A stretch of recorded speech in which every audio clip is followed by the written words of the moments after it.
Hello everyone again. We are back. We are kind of earlier than we were last time. Not a lot earlier, but a little bit. So that's kind of something, right? I've just got back from gym, as you could tell. I have changed, but it's like a million degrees. Really, really hot. So I'm going to be keeping this fan on, so hopefully that doesn't make too much noise. As well as being in a skimpy vest, which I'm hoping doesn't get me age restricted. So, that being said, we have the Panthers versus the Cologne Centurions, which, and then after that will be the Fire versus Hamburg, which again, we're not expecting it to be a banger, I will admit. We're not, we will admit. But hopefully, still, a few games that are of intrigue. Maybe we'll see something from someone that will attract. Because the Panthers, they kind of need a bounce back game, I feel. Maybe I cannot be the only one that thinks they need a bounce back. They've been kind of humiliated, I want to say, in front of Europe by losing that bad to the Prague team. What's up, SH? As you can see, new font. We've improved by the stream. We had the purple one. Ricardo hated the purple. Now we got the white and red.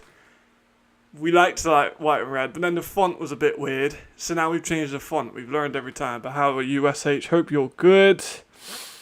Let's actually check that I'm live, because currently it isn't coming up. But I know that I am, because SH is there. Here we go. I think this one... I obviously, it's hard to really not favour the Panthers by 30, maybe more. 30. What we going for? 30. I think we can go, but I think that's a reasonable amount. I think I will look into the betting lines in a second, because that's just interesting to see where people actually view it. It was like this last stream. It was just I was reading off my phone, which now I'm posting the link for the stream up on. And I was just reading it off of that, because if you're watching the stream and you had this that you see currently on your screen, the font that people were typing in was really, really weird. So let's go watch along. Right, sorry for the coughs. First down, mag. I might need to take a hay fever tablet as well, because it is that kind of day. It is summer. It is hot. It's about 20 degrees, which here is really hot. What's up, Jada? Good to see you again. Hopefully we'll see a good performance for your sake for the Panthers. No, you're a Panthers fan.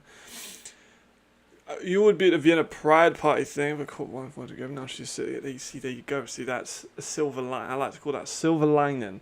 It's obviously not good. I hope that she's well very soon. ASAP. Football, though. That sounds a bit horrible, but... Right, let's put up the link onto Twitter.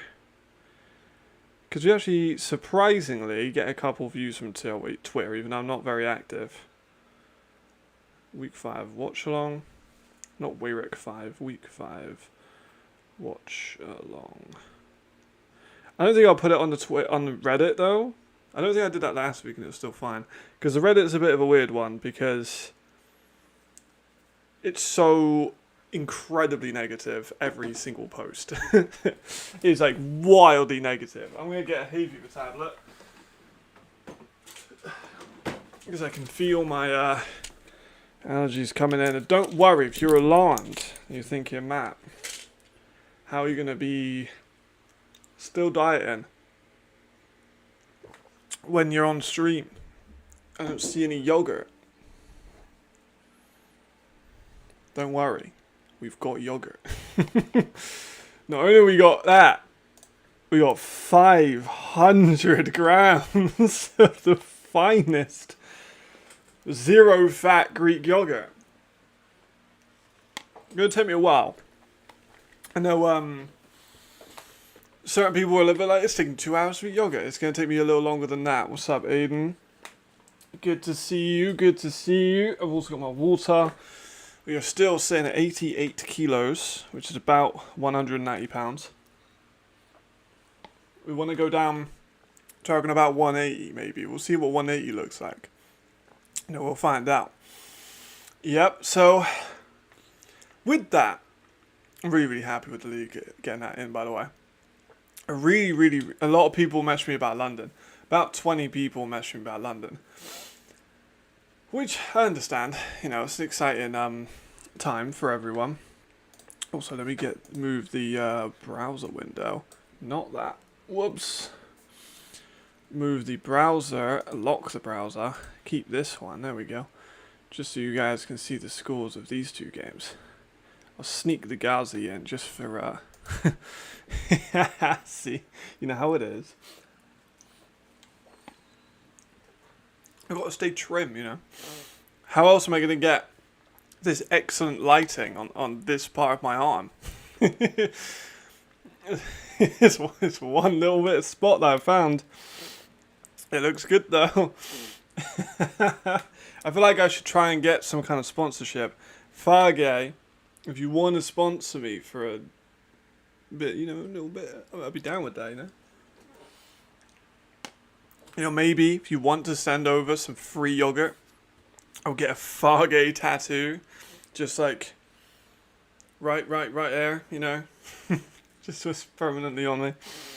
That'd be such a sick deal. Imagine that. Get a tattoo for Fargay and then get free yogurt for life. It'd be sick. Alright, so I forgot to look at the betting lines. That's what I was going to do. Right, we'll go on to Betway Sport. Actually, no, we'll do Bet365 because I think they're a little bit better with it. In terms of, like, accurately predicting the odds. Yeah, you're damn right they have. Which is weird, right? They have let go the OC, Ed Warner, and now they have a different OC, which I think is a good thing. Because, oh boy, were they poor. Right, let me type out my password because I have been logged out. Love that for me. There we go. Right, so here we go. So the Panthers are currently 25-point favourites, which is interesting. Hell yeah. Oh, I'd do that. See, I get a public one just right across the chest, right where this wording is. I'll do that. It'd be great. I think it's going to be interesting after the news this morning, which is how many. Yeah. See, Mac is good, and Hamburg do have a good defense. They beat Prague without a quarterback, which is pretty impressive, to be fair. Nicotine, caffeine, and football. It's going to be a good day. Let me think. I went to the gym. I haven't eaten too much. I've had a bagel and some yogurt. So life is good. Life is very good. We're all going to enjoy some Cologne and football together. Let's hope.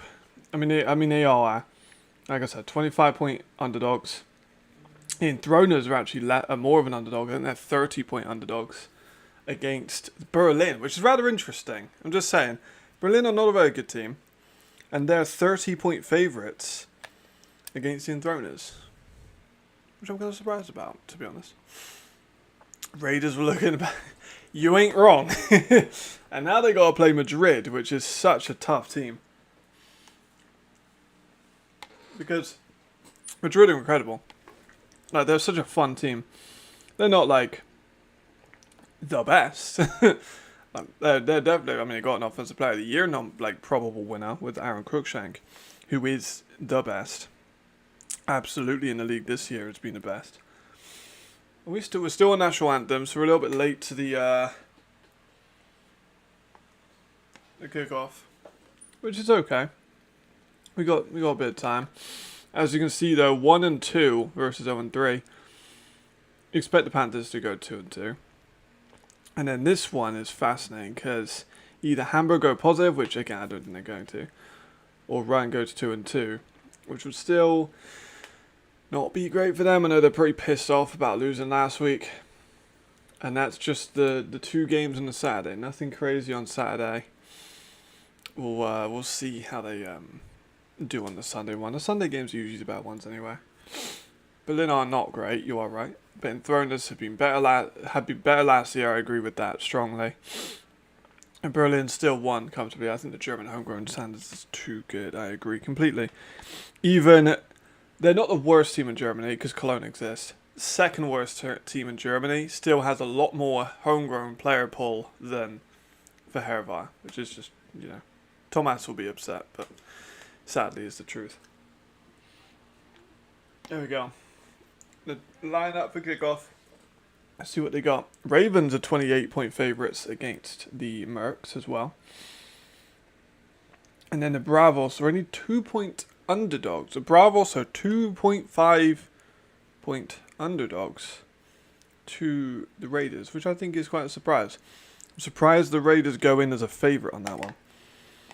I'd think personally it would be Madrid. They got a better quarterback, they got a better receiver, they got a better homegrown pool, arguably. Probably.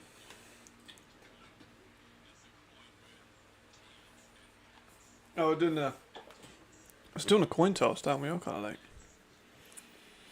Good job I didn't stress about this. This one should be comfortable. However, it is the Panthers, and they do have a tendency to kind of melt down a bit, right? Let me have a look at some stats real quick. Team leaders. The stats are still kind of broken. No, just have the Panthers giving up 0 yards a game. The stats this year have been a little slow, to be honest. Honestly, that's what I was kind of surprised by that too. I kind of refreshed just to see if I was seeing things.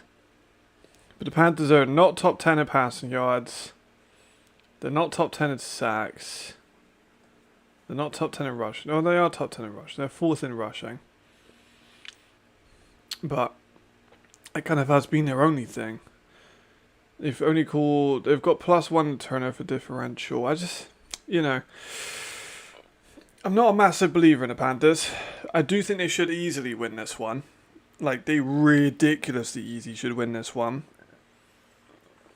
But you never know. In terms of fantasy, let's have a look at that real quick. Let me open up a new tab. Okay, I got Russell team. Who's in this game? I got David in this game, as you can see there. I got Dale Stewart in this game, and I have Aldous. So I actually have quite a lot of stake in this one from a fantasy perspective. So we'll see how that goes. Right, here we go. Kickoff is ensuing.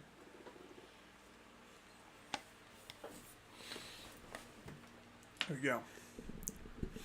We can hope for an exciting game, even if it's like a 26-point, 27-point win. Oh, Alex, Mr. Malchow. How are you? Hope you're well. I very much appreciate that donation. I expected, you see it doesn't say anything in the chat down there. I was hoping it would come up with something here. That's why I was under the assumption it would. I appreciate that very much. That means a lot. Talia Tuivaloga with the release of himself. Disappointing, definitely. I think he's the most hyped player to ever come into the league in terms of a perspective of we know how good he was in college. He just left the CFL. And then that was ass. I ain't gonna lie. The performance he put on was not good at all. First game, one of the worst debuts ever. Arguably the worst debut ever. Second game, does alright.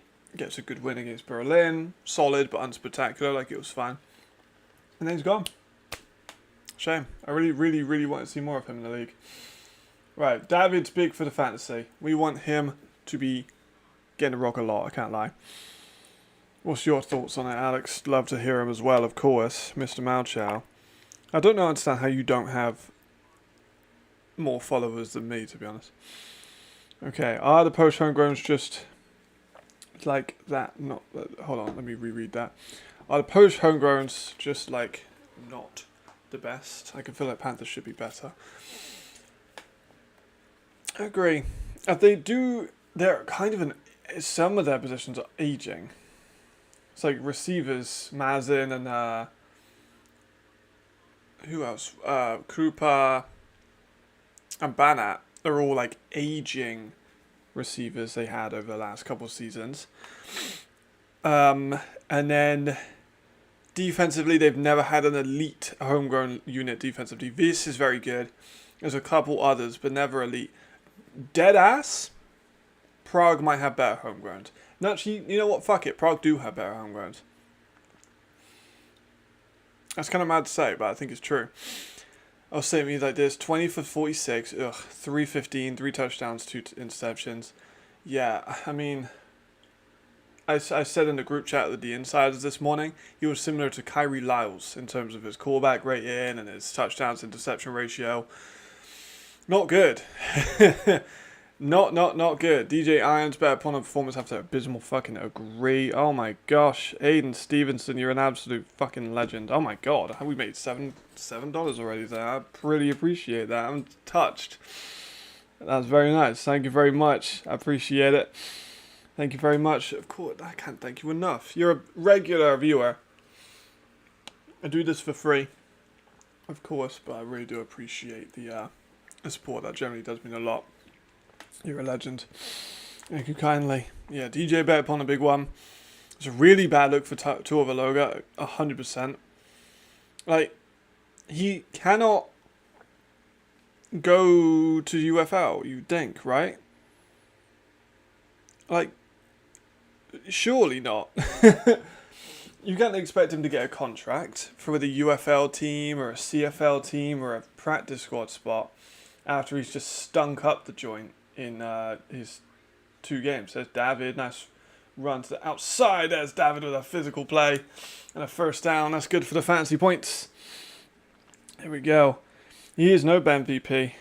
Talia never even got a nickname. You know what's crazy? They sold merch with Talia's face on it for him coming to Hamburg, and he was there for 2 weeks. I really wish I bought some of it because that would have been like kind of collector's edition. You know what I mean? I really miss. I don't remember sending that to Alex because I wish. Yeah, that would have been good. We should have bought it. Yeah, maybe. Like maybe Tua got like a word in for him, I guess, and now he's gonna go over there and get a spot. Yeah, CFL. I doubt he can. Surely he can. I was hoping he could be good, even if this year, like kind of like McKay last year, kind of comes in, makes an impact, then they build around him the next year. That could be really fun, but nothing from his side. I would have liked him to maybe have made a public statement or something like that. I'm not sure if he has yet. Obviously, I'm not holding him to that. Like, he doesn't have to. Like, you know, I'm not his boss. There's DJ. Evades 1 sack. There we go. Get it to Darryl Stewart. If you get it to Darryl Stewart, I'm a happy man. You get it to David Brzozowski, I am a happy, happy, happy man. Need both of those. Yeah, maybe. Or the GM that gives him another shot, like, insane. Like, they just watched the tape. He was awful. Oh my gosh, raining so much. Like, truly, he was so bad on tape. And I feel a bit bad for shitting on him, but I'm sure he can handle it. Hello, Alex. How are you? 17.5 handicap. 17.5. I thought it was 25.5. Even still, like 17.5. I know you're a betting man. That could be a good hit for you. We'll see. Don't take my financial advice. I'm not an advisor. Oh, DJ getting a little itchy in the pocket again. Able to extend out for a wow. Cologne really just gave up on that play. That's wild. Love that physical rag. Yeah, Darryl Stewart is an absolute savage. Like, he really is. Honestly, it's not a bad call. If I'm Cologne, I might actually give him a call. I really wish DJ moved his feet more in the pocket. It annoys me a little bit.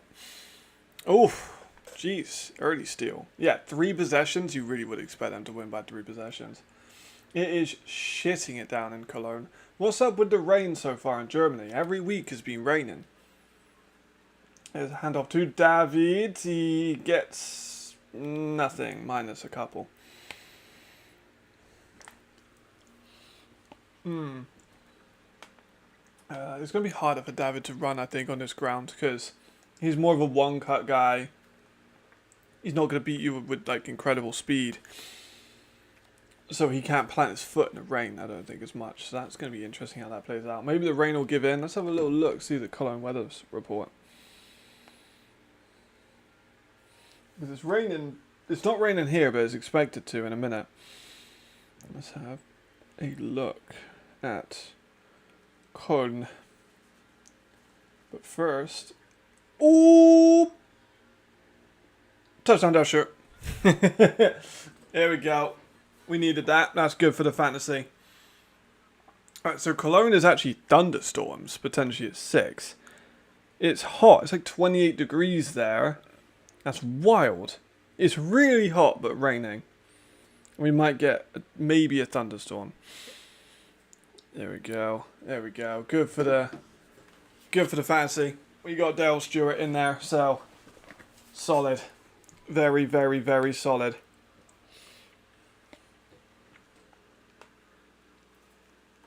Good first drive, though, for the Panthers. Very good. Bit of run, bit of pass, nothing too crazy. Aldous here. Fantasy points. Yeah, you're not wrong. A lot of visors in the rain. Kick is good. Fantasy points. That's what we're here for in this game. We want to get Dale Stewart some touchdowns. Get Zozo some touchdowns. Get Aldous some PATs. If you're not going to get either of those 2 touchdowns, then kick a field goal. I swear I had another one. Do I have another person from this one in there? No. A couple of Munich guys. There we go. It's updating the score. That's why I wasn't going to update the score, but it is. Happy days. So I think the worst weather, like with the visors, like it's such a pain in the ass having rain with a visor on. You can see my helmet there, the GB one, that still has its old visor on. But like playing in that thing when it was raining, and again playing is a loose term, I was bad. What's up, Mary? Good morning, good morning, good morning. It's currently 7-0 with a kick back to the Cologne Centurions. Haven't missed too much yet. Osborne, probably the only bright spark for Cologne, arguably. I feel a bit bad for saying that, but again, that's... If I'm rebuilding Cologne, I'm doing a lot. I am building a lot. Look at that rain. Right, here we get a first look. Samuel Oram-Jones, are they going to run the damn ball with the running back they just brought in? And who are they starting at quarterback? They actually are starting McCoy Remo, their American at quarterback. Fun. That's a catch over the middle. Is that first down? I think that might be one of the first downs I have watched live for Cologne this year. Which is a bit mad. Not the first one, I'm pretty sure, but it's not far off. It's not far off, which is poor. Very, very, very poor. Nevertheless. First down 10. Already quite a high-paced game already. Couple of completed passes, couple of runs. Oh god, that snap was poor. And there's the tackle for loss. Because the snap took forever to get back to the quarterback. Same family. If it is that, then fair enough. Like, I understand. I don't know. I'm not in the camp, but he was still disappointing when he was here. Like, that's just kind of the fact of the story. We expected an all-star level player, and he was diabolical in his first game and fine in the second. Like, if he has to leave, he has to leave, but he did not put on a show, which was a shame. 2nd and 13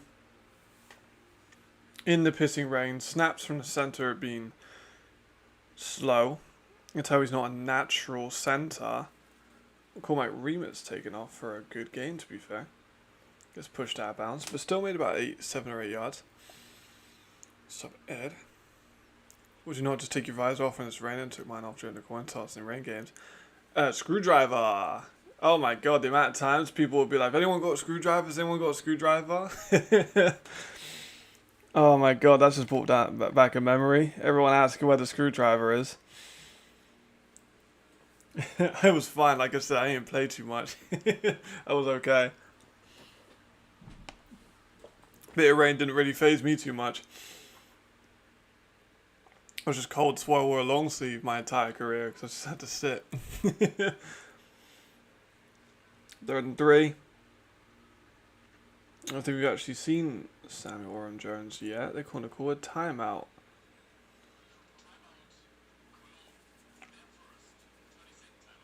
Cologne timeout. And also, I don't think it's meant to be raining a whole game. Maybe they've just decided they'll put up with it for an hour. I remember when I was playing DB, I liked to wear a visor when I tackled, so I wouldn't get people's fingers in my eyes. Kind of just made me feel a little bit safer. Again, I was a terrible tackler. That's probably my worst thing I was at. I was fine in coverage, if not unspectacular, but my tackling was appalling. It's either too loud or it's never audible. No in between. No in between.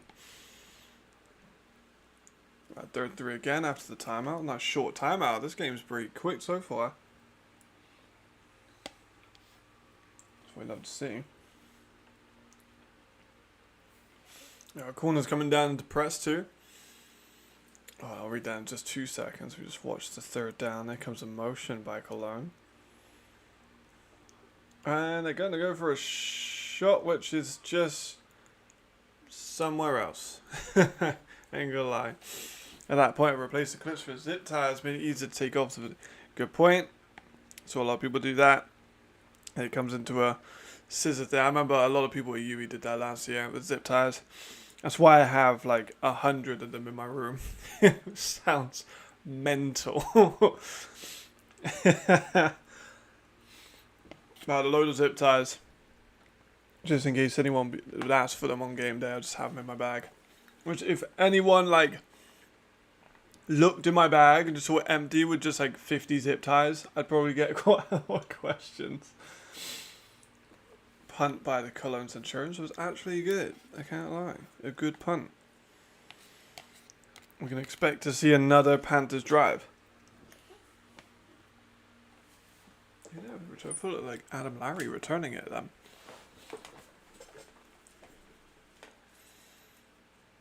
But it was not Devin Burrell. Good stuff. I was going to say, if you have anyone other than Devin Burrell returning the kicks for the Panthers, you're doing something wrong.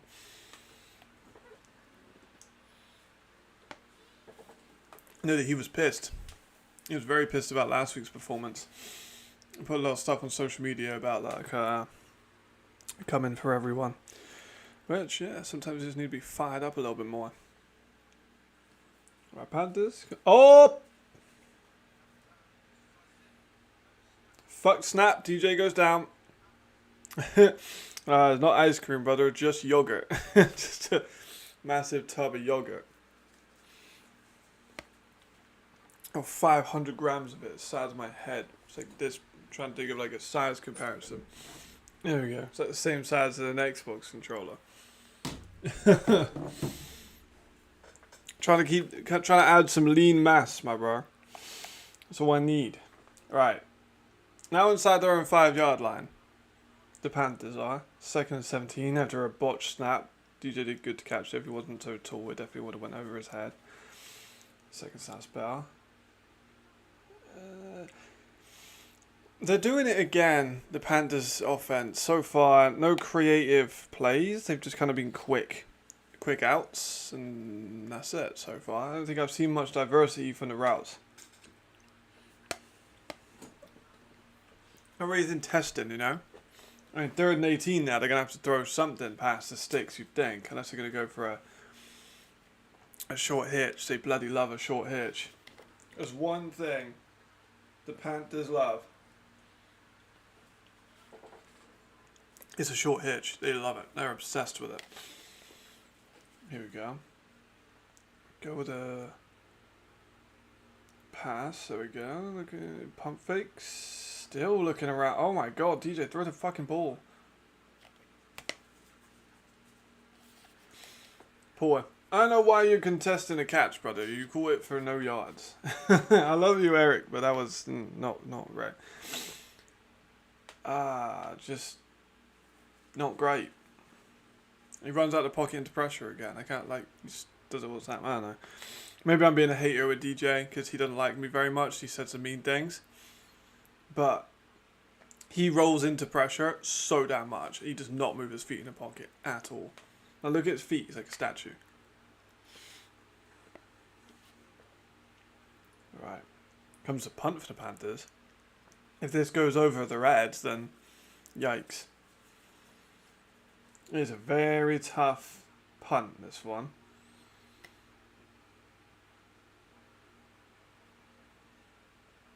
They got the job off nicely. Actually, the punt was fucking terrible. I was just looking at the snap, but the punt was terrible. Where'd that go? Was it came off for? It looked like it came off for, right? I guess I just spooned it because they're wet. Oh no, it's a cameraman that fucked up. I was born to got a decent return. Kind of looked like it just went way out, but it didn't. It's all good. Right, Cologne. Where are they starting from here? They're starting on the 25-yard line. That was a 20-yard punt, less than.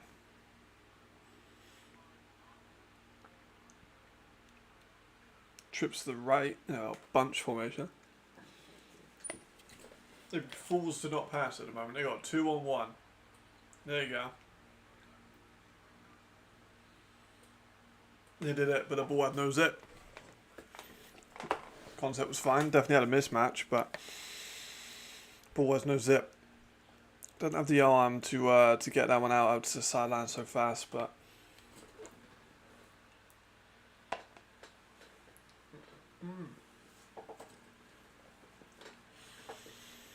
I can see Cologne staying in zone. Too high look most of the look. Also be able to disguise some looks to make DJ work through his progressions. DJ doesn't work through his progressions. That's your first mistake. My bad. Yeah, you are right. That's the way to beat DJ, is just by letting him kind of make mistakes. There's a bad snap by Cologne. Because he'll look at one and then he'll just dip. And then he'll try and hit someone out wide for a short hitch on 3rd and 18. It's not really doing anything. So I think if you're going to beat DJ, you beat him by just throwing a little bit, standing at him that you hadn't seen too much, and then you've got him. I think that's what Nordic did. I think that's what Prague did. Like Prague, oh my goodness, that was mental. Cologne terrible. Center's not looking too hot on either side. No, you're right. You're very right. Poor, yeah. This game is not going to be very high quality, I don't think. But hey, you never know. Oh, instant pressure. What I hate most about Cologne, man, is they're playing players both sides of the offensive line. Like Numari is a solid interior defensive tackle. Like, he's okay. Not a right tackle. I don't know why they're playing at right tackle. It just seems like such a stupid move. Like, just get a fucking offensive lineman. What are you doing, brother?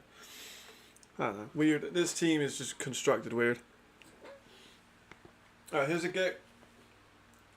Are they going to get some points on the board? Yes or no? I'm going to go for no. I think he either gets blocked or he misses it.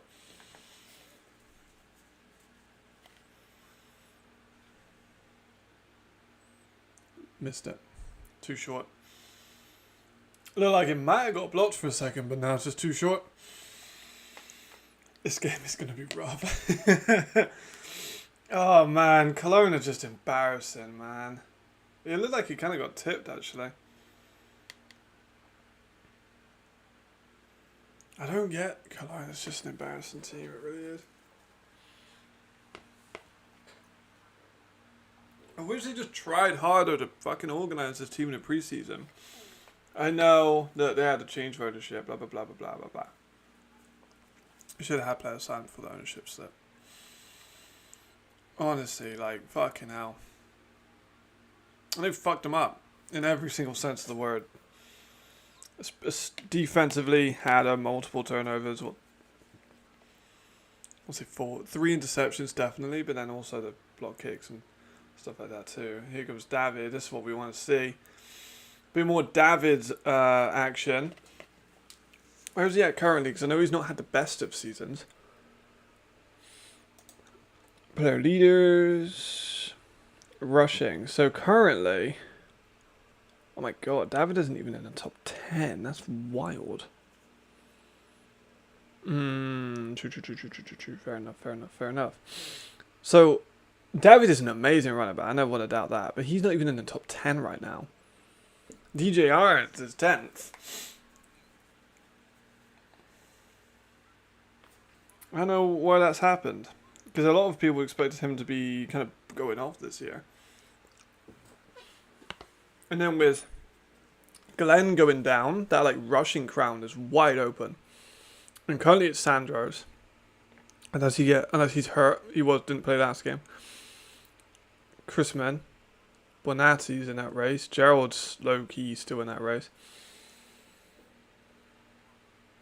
All it takes is one big game from like Zizelka or Tomiwa, and they could be there too. But like it's wild that they I haven't given him the ball more. Can I look at like team leaders? No, player totals, rushing. Where's he at? So 11, 12, 13, 14, 15, 16, 17, 18, 19. You take 20th. My gosh, he's got 149 yards. David has 149 yards. We're on week 5 now. I don't know why they're not giving him more of the rock, you know. He has less than Weissauer. I know he played it, but now he has an opportunity to play the same team. He has less than Schultz, he has less than Candido, McKay, Tabor, and Weed, and Henderson, and Irons. So he has less than all those guys. Mental. It's absolutely insane. He only just has more. He has 2 yards more than Chad Jeffries.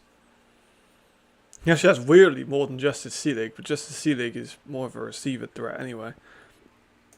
Justice Seelig is currently 4th in the league for receiving, which is such a strange situation.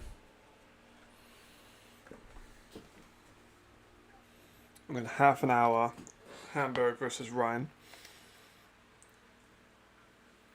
4th and 2. What's up, RT? Good to see you. Agreed with that, Jesse. Absolutely. Alright, 4th and 2. DJ actually does go for the run and does very, very well, actually. But you are right. He'll just snap. Immediately gone. You are right. But I'd like to see more David schemes open up. Like, they've got to get him open. He's a great running back. He's a former Homegrown of the Year winner. You don't give him the ball? Seems a little bit mental to me, personally. Yes. They've had a couple instances of that now, which have been massive for them.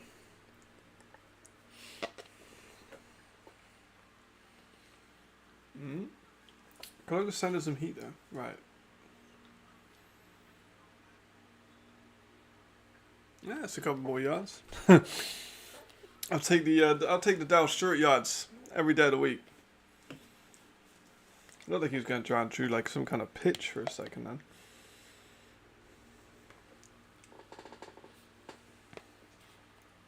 I think, let me get the numbers up for him so far this game. He's got a few catches. Oh, yogurt all over my fucking face. Box score so far, Dale Stewart has 3 catches for 33 yards and a score. Not bad. We will take that. There's a rush by David up the middle for a good one. That's a first down. A little bit more. There he goes. That's what we wanted. That's what we asked for. That is what we asked for. Dad with a nice run up the middle goes for a long one. Here we are. He needed that. He needed that relegate Cologne, absolutely. He really needed that, I think. Just for his confidence, for his, like, momentum. Just to get back onto form. Because like what we all been saying, he's a great fucking roundabout. No one doubts that. It's just he's not currently in the right scheme. If I'm let me have a look actually in a second. Through the E11 teams. If I'm the following, am I going to look at David for an E next year? You know? In Drones, obviously. Berlin, yes. Panthers, obviously, still done that. Hamburg, no, because they got Chris Mankaya. Prague, no. Nordic, they got Glenn. Assuming he's going to try and come back for one more year. Vienna don't need to. Rhine, imagine David Brzozowski at Rhine.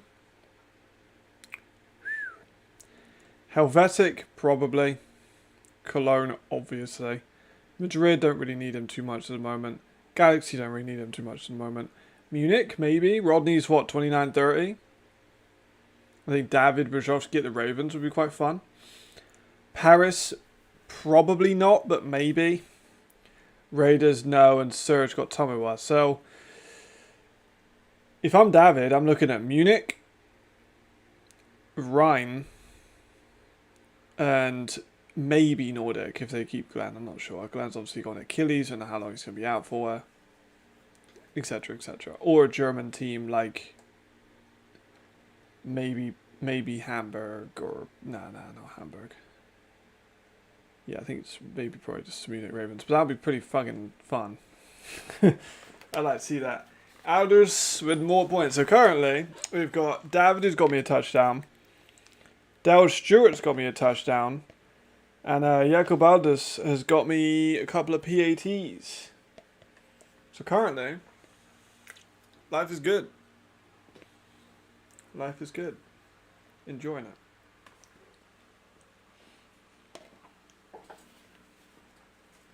It would be good if Panthers could win by 33 or 34. Alright. Short pass out, not bad. We go back to these game stats. I want to be able to see them live. That's the other thing that David, if he has a bad year, but on a bad team performance, if he wants to have 5 chance to retire, which I think he's absolutely in his right to do. He's been there for years. He's won awards there. He's been an all-star. I think if he wanted to leave, it would be quite understandable. I think a lot of the league would be like, yeah, fair. Reasonable. We get it. Pick. Oh, it should have been a pick. That's a bad drop. Should have been a pick. Remember, no one is eligible, in my mind, to be player of the week if you play against Cologne. That's my mind lore. I could see Ryan being a possible home for David, the offensive lines, exactly. Like that would, I think that would be my favourite fit.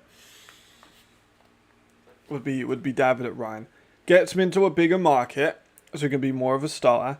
I'm not sure if that's what he wants or whatnot, but you know, it never hurts to be a marketable player. He's already a pretty marketable guy because he's very talented. But I think Ryan's my favourite as well.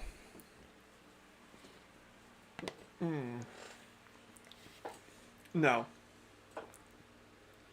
Agreed. You are right. Yeah, I mean, he's not a centre, you can definitely tell, can you? So yeah, Cologne I wouldn't be going to. No, absolutely not. Such CK. No, Cologne will not win a game. So yeah, you're right, I'm not going to go Berlin and have a run game. Cologne, they need to fire everyone. Which sounds brutal, but like I'm keeping a handful of those starters. Maybe 4, 3 of those guys I'm keeping. Everyone else I'm probably going to get rid of. And try and just hunt guys in the GFL or Moneyball. I'm Moneyball in Germans, that's what I'm doing. I'm looking into the league as Cologne, looking at Berlin, looking at Munich, looking at Rhine, looking at Frankfurt. You've got plenty of options.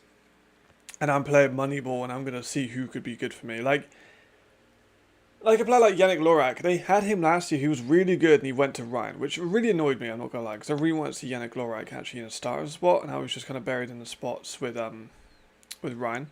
I really wanted him to stay with Cologne, but they kind of fucked themselves. They had an ownership change in like January, maybe even later than that. So they were just not prepared for the whole season at all. But I don't think they're going to get close to a win. I don't think they'll get within like 40. Well, they might get within 40. Yeah, maybe they'll get within 40. TV timeout. Yeah, like Emil Fuchs, Offensive Rookie of the Year nominee. Now, granted, he was never going to win it because you had such an amazing offensive rookie class last year, but he showed some flashes. They brought in Kennedy Adams, and then we got injured. Like, that's not anything you can do about that. Also, they never really gave him much to work with. And then you got Samuel Oram-Jones, we haven't seen take a carry yet with Berlin, because obviously I've been talking about Samuel Oram-Jones in the wrong team. My bad. I've been saying... Oh, fuck. Nice. I've been saying about Samuel Oram-Jones in Cologne. I don't know why I've been saying about him on Cologne. He plays for Berlin. My bad, everyone. I've been lying to everyone. I was like, where is Samuel Oram-Jones? Because he's in a fucking different city. That's stupid of me. My bad. Both of those teams have merged in my mind. Loki would be an alright team. It wouldn't. It would be awful. But, you know. Alright, so Panthers just got a block punt. It's currently now a chance to go 21 points up. Let's have a look. See if they give it to David. I'm thinking they're going to probably sneak the ball. They're very likely to sneak the ball here. I'd rather they ran it. But I can see why they'd sneak it when they have a call back to 6'5". I can understand. It's Cologne offensive line, I agree. Appalling. Yeah, because do you want to fucking know why? Because they've got D tackles playing offensive line. They give it to David. He'd still really do too much with it. Yeah, it's because they have D tackles playing at offensive tackle. That's why they suck. And the worst thing is, I had people messaging me in Cologne, like, they were like, oh no, we're not going to be that bad, we'll beat Berlin. No. Absolutely not. Absolutely not. They're worse than the Dragons were last year. At least the Dragons had offensive linemen playing offensive line, you know? Yeah, they would both be bad if you combine them. If they combine Berlin and Cologne, you might get one win against Verheervar. It's insane. It's absolutely insane. I'm not sure who... Oh, Daryl Stewart out of bounds. I'm not sure who made that decision for Cologne, obviously. I'm not in the team, I don't know who makes those decisions. But, like, what the fuck?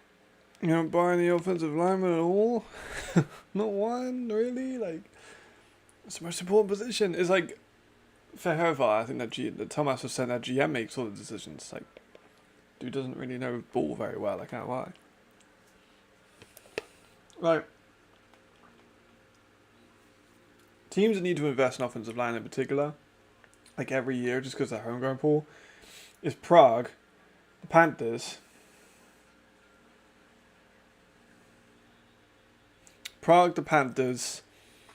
Verheervar, probably Cologne. Again, they could probably find some guys that are like Moneyball. I really, yeah, I think that's what I'm doing. Maybe I'll do a post on that.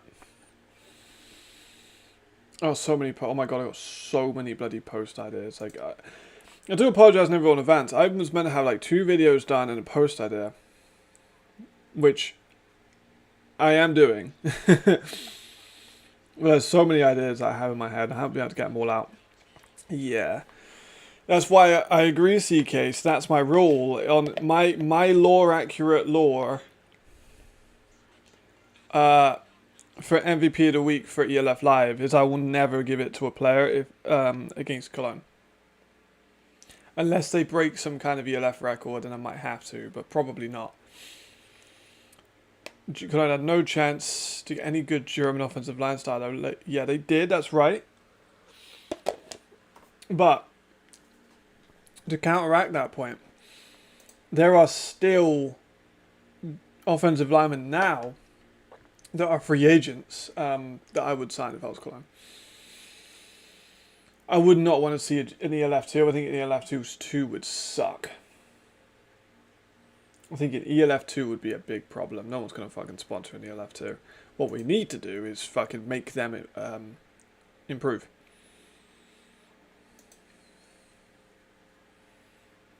And again, it's not the league's fault. The league can't say, you need to sign these players. You need to build your team in this way. It's the teams that suck. Like Cologne aren't gonna. You're not gonna walk into Cologne as say Patrick Azume, fucking owner of the league. You're not gonna walk into Cologne and go, you need to build your roster like this, because then it's just a dictatorship. Cologne have all the ability to make a solid roster. We saw it last year. They made a solid roster. They just didn't invite half their team back. Like we had Carlos Hill in a chat the other day, and he was saying they just didn't offer him a contract, which is insane. He averaged 100 yards a game and a touchdown and didn't get a fucking contract offer. Cologne, what are you doing? Hire me, pay me a lot of money, and I'll go there and build a team. The Raiders female team just beat the Mustangs. 100 now, Jesus Christ. That's an absolute fucking domination. Like, if I'm Cologne, I'm going to have to brace Van Yard, the French one at UE. I'm going after Thomas Felicia, the other French offensive lineman. He's not signed as far as I'm aware. Matthew Daltry's still in Sweden. Like, because I know he wants to play with his friends. I'm fucking going to hire his friends too. Obviously, it's not a question of if they want to come play for him, but they'll start for the League 2 because they can't go in and expand. Yeah, I mean, make better decisions, It's hard though. You can't just make a team go to the GFL. They've already got a team in Cologne. They've got the Crocodiles. They're ass too, to be fair. Like, can't send a team from one league to another. You're right though. I really, from what I've been told, people in Cologne are like, yeah, we're gonna be bad this year, but like next year we're gonna really try early with the recruiting and just turn the team around. That's what I've been told. Whether or not they do that, I don't know. But from what I've told, rebuild year, something. Yeah, Potsdam Royals, Dresden Monarchs, New Yorker. I'm raiding the teams, man. First of all, I'm hiring a very respected coach in Europe. So, someone who can... It's like, Warner in Prague. And I've compared it with Prague a lot, but Coach Warner is very respected. In Europe, especially for his work in Madrid, getting someone like that, hiring them, and then getting them to say, look, would I be in this team if I wasn't serious about a rebuild? And I'm going to get them to sign all the fucking dudes.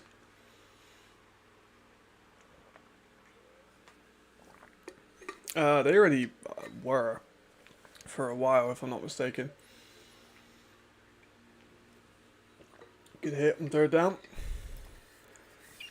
No, it wouldn't work. The Royals team would just be fucked up. Because the Royals have got half an American team. So, like, they'd have some players in the GFL could definitely play in the ELF. I'm talking about Germans. Not a lot, though. Because all the good Germans that are worth having in the ELF are in the ELF. There's a couple that stayed in GFL, but not really. Not very many. I don't think Potsdam would do very well. Yeah. There you go.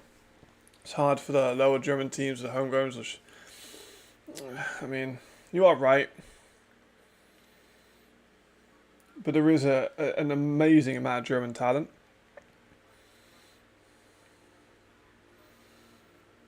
Good return by Devin Burrell. Yeah, it's a difficult one because, like you said, there's 7 teams, a lot of talent to go around, but there is a lot. There'll always be a German team that isn't doing too well, and Cologne and Rhine are so close in terms of city, so that kind of makes it tough.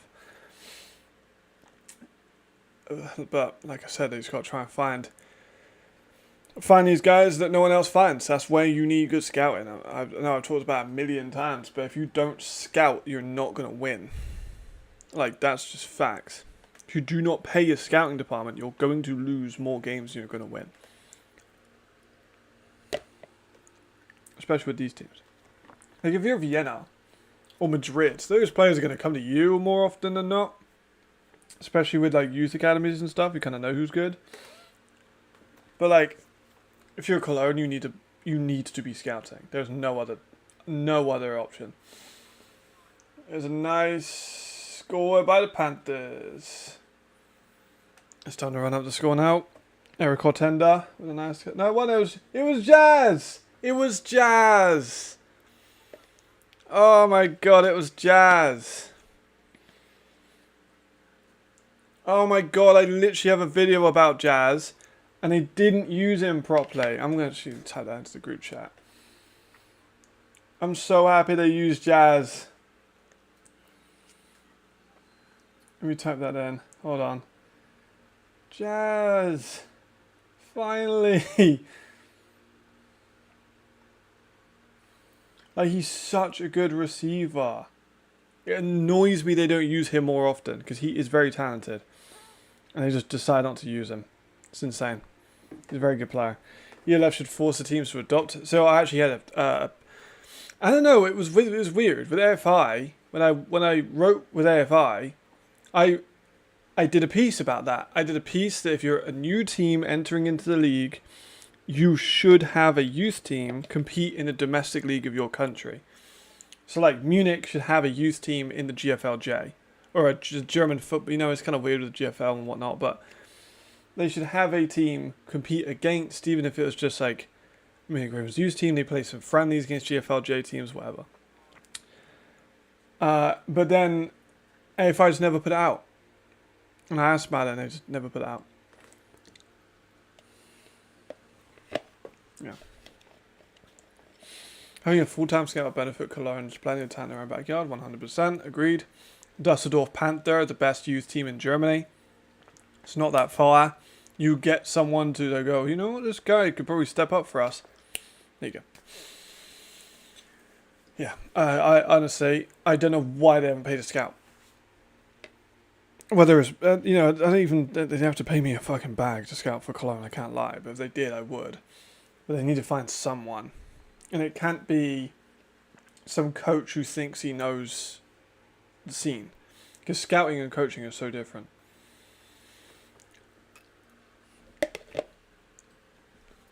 I'm not a coach, I'm a scout. A coach isn't a scout. It's completely different. So, we'll find out if they do that. Youth Academy should have to run all teams. Yep. I agree. You can see which teams have focused on that. Vienna, Rhine. Yeah, they had the Panthers, but they've got a nice connection with the Panther. So like the Raiders. Those amazing running backs, they come through the youth system. 100% agree. Like, I know it'd be very, very expensive to build a whole youth program. But, like, worth it, long run. There's a pick by Devin Burrell. Nicely done. I'm not very high energy for this one because obviously it's Cologne. Kind of expected, you know.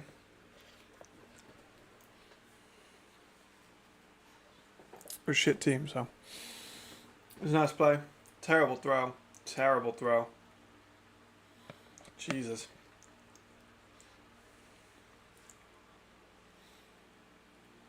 There we go, though. Good for him. Hopefully they go up. They're good. They're up by 24. Fucking Jesus. Maybe they'll put 50 on relax. Maybe they'll put 50 on and then just chill out for a bit.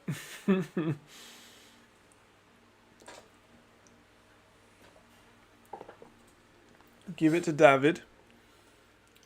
Or give it to Daryl Stewart. Oh, deep shot. Cannot see what happened on that one. But Dale Stewart's in the end zone with the ball, so I'm happy. Yeah, exactly. Like, they gotta do something. Yeah, they gotta do something. But again, people are very negative. We're only in year 5. Like, not sure you know. Oh, that's kind of mad actually.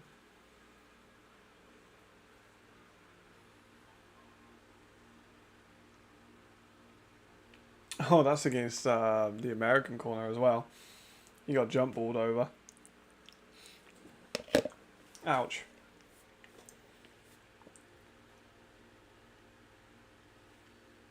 Yikes. Yeah, it's a tough one. You know, it's only year 5. There's plenty to improve, as everyone knows. But it is vastly improved since year 1, so that's pretty good. That's what the flag is here, though. I've nearly finished my 500 grams of yogurt, by the way. And it took me an hour. There we go.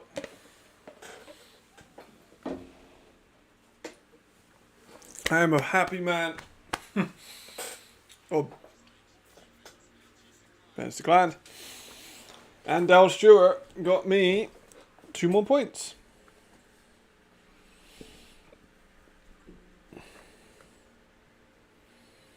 So look at that. Literally just a nasty jump ball. Just fucking grabbed over him. Easy.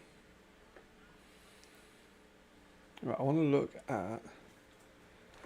Trying to send a message. My phone just wasn't having it. Yeah, by year 15, there's a team that didn't try and use programs. There's a problem. Yeah, agreed. I agree. Like, if you look at, like, the Premier League or whatever, I doubt they had youth teams from the very beginning. It takes time to make that kind of infrastructure, absolutely. Aldas with a kick. Which is no good. Fuck. McCormick Reno with 26 yards. Kind of mad. Right, David has 55 yards and a touchdown, which we'll take. Dal Stewart, 77 yards and 2 touchdowns. We'll absolutely take. And then Aldas has kicked, I believe, 2 PATs. So I'm pretty good with that. Who's your favourite sports player of all time? What, oh my god. Didier Drogba. Great question. I actually have a signed Didier Drogba thing somewhere. Yeah, Didier Drogba, 100%. Loved it. Great fucking question. Always loved Didier. Cup final, baby. I won't say he affected me, like, mentally. I thought he was really cool. He scored a lot of goals for Chelsea when I needed him to. That Champions League final against Bayern. The best game I've ever watched. Like, oh my gosh. Such a game. Yeah, definitely. That's a great question. What about you? I'm interested to see yours. Because mine would be Didier. In terms of, like, American football wise, I'd probably say Richard Sherman, but in terms of overall, it would be Didier. Yeah, so it's a stat boost opportunity for the Panthers, but you know, it's Cologne. They've scored nearly as many points so far as Rhine have this year. Yeah, let's wait for the stats to update. They've run the ball 2 times as a running back. Oh my gosh. You'd think they try and just like get it over with by running the ball a lot. Not the case. Not the case. 30-0 so far is insanity, by the way. Absolutely incredible. They were favoured by 25.5. They're up by 30. Looking pretty good at the moment for those bets. How do you fix the mess going on with the Enthroners? Good question. What's your issues? I would spend 40s on the offensive line, minimum. I would bring in youth. I'm getting money. I know I say Moneyball a lot, but like I'm going to bring in 4 European offensive linemen, American quarterback, obviously, American receiver, obviously. They have pretty good receivers anyway. I'm gonna just stick with a passing game for now. Don't need to have a great running back. We're never gonna have a great running back at the Enthroners, really. But 4 linemen should maybe give an opportunity for someone to get some yards.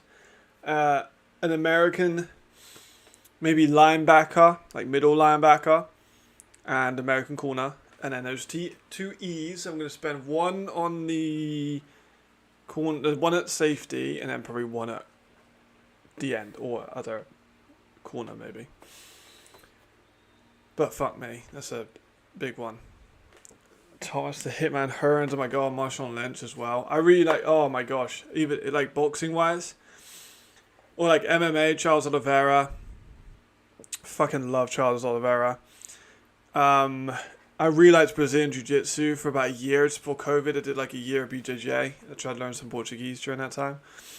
But oh my gosh, yes, love it. Definitely need to clear the house and start new. Maybe 3 franchises, start from scratch. Yeah, pull it all out, restart everything. I agree. The Drones are a weird one when you look at it because like half the homegrowns are Serbian. Seem to have got worse from last year. It's because of their allocation. 2 American D linemen, they don't get any sacks. 2 American fucking receivers, a homegrown quarterback ain't ever gonna work. Well, maybe in like 10 years when we actually produce better quarterbacks, but like Jesus. Just stupid, isn't it really? It's just not gonna work.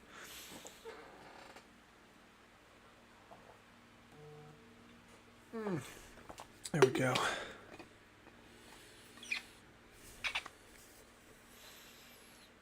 I really want Cologne just to run the ball.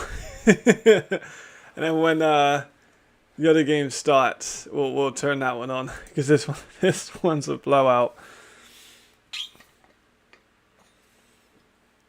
McCormack Reamer again. I think we're going to see him come back to the league, I won't lie. He's been hit for a couple yards. Nothing crazy. Yeah, but the Androids definitely have potential. It's like Cologne, they have potential.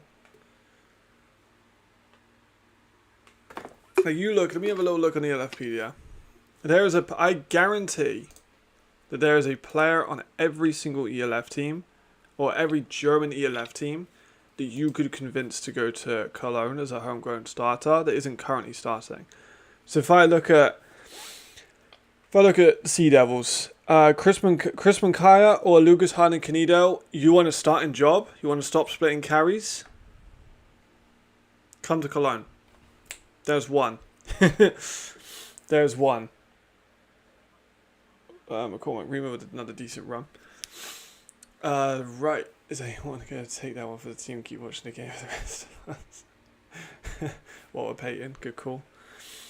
Yeah, Charles Oliveira. I really liked Izzy, like Israel Adesanya when I was watching UFC when I was a little bit like in my early 20s, because like I'm long and lean and so was he. So I liked his like fight style. That was really, really cool. So one of those running backs I reckon I could get. A receiver like maybe Noah Bomba, Tobias Neal, a decent receiver I could definitely convince to come over. That's one of them from Hamburg. Ryan Fire, there I have loads I reckon I could convince to Ryan Fire because it's so close. First of all, let's go to someone like Yannick Lorax, who's already been at the team. I want him back. Entros Hagi, again, same deal. Offensive line, there's probably at least one you could convince, like Igbaj Eugene. I think that he could come back, potentially.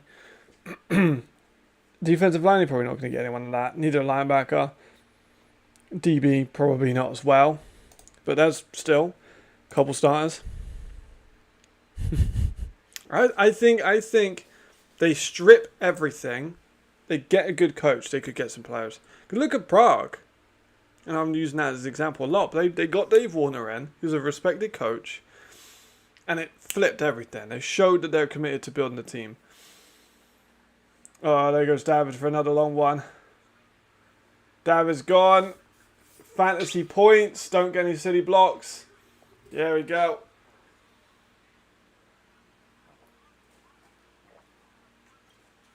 There we are. Good for the fantasy. Okay, Berlin. Who am I taking from Berlin? Bias Kiyanda, I am fucking taking from Berlin. If I am Cologne, I am begging and pleading for Bias Kienda. I think that he could be a fucking star in the league. I think that he and Tekadam are very similar, and I think Bias Kienda could be an absolute superstar. Literally. Not even wrong. They've been terrible all year, and now they got loads of yards. Who else am I taking from now on? Maybe someone like Aaron Grossman-Klein. I've talked about him on this channel before. I think I'd bring him in. What's up, Marcus? Good to see you. I think that's who I'm taking for Berlin. Then we look at Munich. Munich, I'm taking someone like Salvo at receiver. Maybe you take in someone like Felix Boy, I've heard good things about at linebacker. Probably couldn't sign a ton of these guys because obviously it's such a good team. But there's definitely some ones who could convince. There's definitely ones who could convince. And then Galaxy, last one. Which it's not got Surge as well. So yeah, there's fucking loads. You are right. I should exit out of this one. Curse the game that's a little bit more relevant. Let's go to games. Actually, we can just stick with teams. There we go. Whoa. The zone's a little bit weird sometimes. Teams. Hamburg Sea Devils. Alive at the Rhine Fire. Let's go. Thank you everyone for bailing me out of that game. Let's give this one a quick refresh and see the stats currently for David. David has 125 yards. He's nearly doubled his yards in the first half. David Brzozowski has nearly doubled his yards for the season in the first half. That's insanity. Why is this?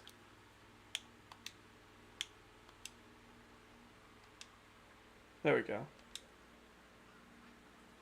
Just in time to see a Starkley catch. Let's go live. There we go. That'll do. It's a little bit jittery at the start, but that'll do. You are not wrong, Marcus. That's a very accurate way to describe the Cologne Centurions. Very poopy indeed. I'm looking as well for... Okay, so Dal Stewart, 2 touchdowns and 78 yards. David Brzozowski, 125 and 2. I want to win fantasy, baby. I want a citizen watch. I want a citizen watch. Because that shit would be awesome. Like, yeah, I want it because I'm really, really good at my job, you know? And here's Chad. Whoop, he's going for it. He wants his Russian title back with David Brzozowski. Big stadium for this game too. Let's see what they can do here, because this is this offense. It's been dire. I won't lie. It's been a dire state of affairs. You know, I'm also interested in seeing is Kyle Kitchens. I love Kyle. Me and Kyle are good friends, but he's not been as good this year. 1.5 sacks. You need to see who the imports for Cologne are. Are they producing? No. Let me tell you in just a second. So they got a quarterback, McCormack Reamer. I think I have him as my lowest graded quarterback to ever play in the ELF as an American. And then they have a receiver called Austin Osborne. He was okay. Like he's solid. I don't think he's an elite receiver by any means, but I don't think he's a bad receiver either. And then on defense, they have Juan Lua. He's okay. He's fine. Pretty solid corner, but he's only really just come into the team. And then Aldous, a outside linebacker. Again, he's fine, but I don't think he's spectacular. It's mostly been none of them played well. That was a good crowd for this game now. That's always good. Right, let's go into just that, just so I can see the score line up here. Yes, 36-0 after fucking one half is insane. And I cannot wait for all the comment section to be going absolutely crazy.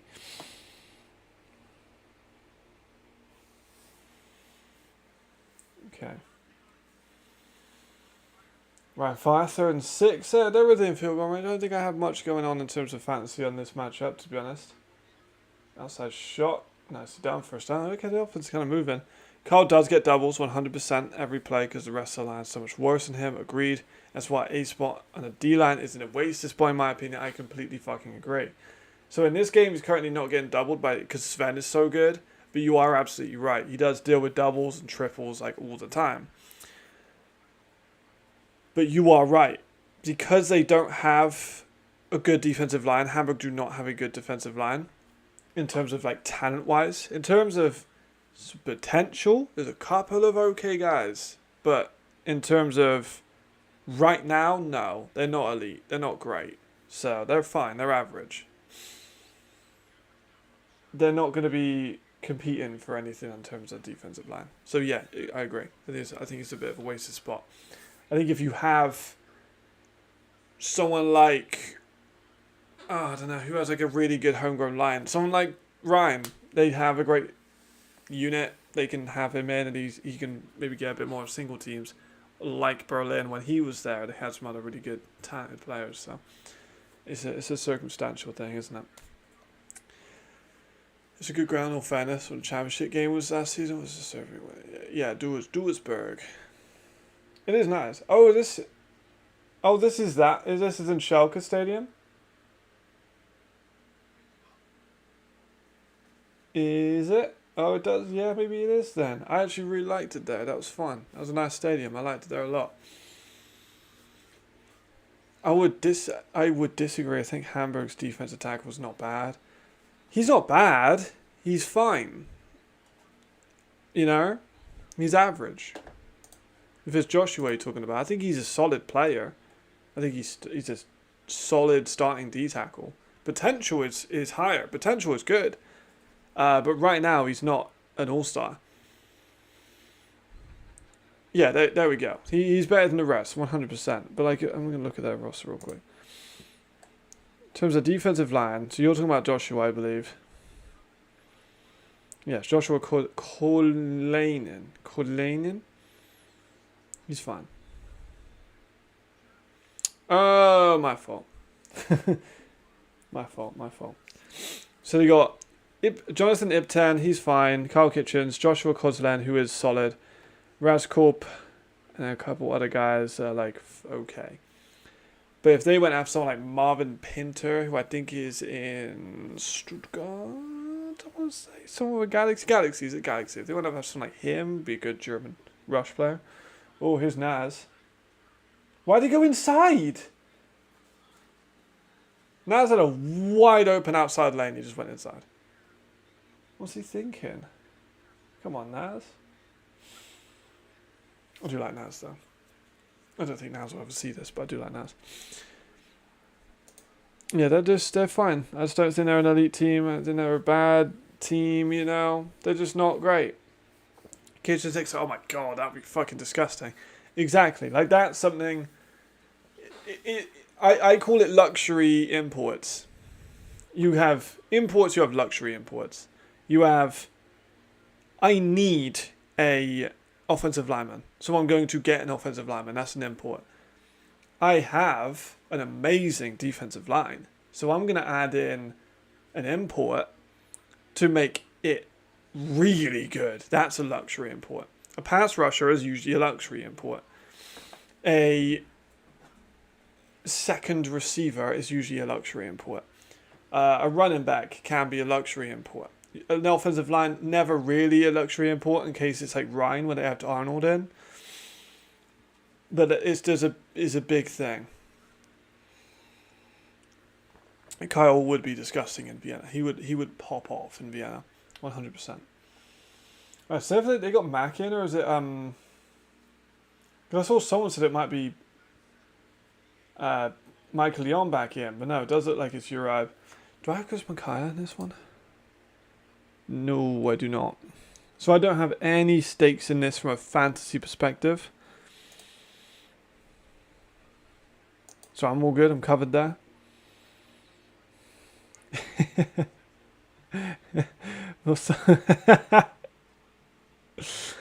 Our producer at ELF Live was like, oh, what's up, Davide? Our producer at ELF Live was like, oh, I really think Cologne got a chance against the Panthers this week.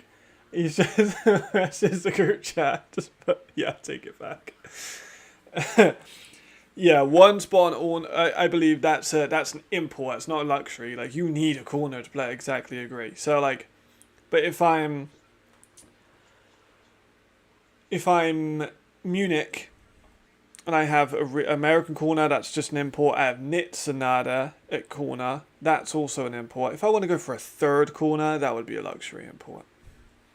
Maybe that's a bad analogy. Maybe look for a different. Maybe think of a different one.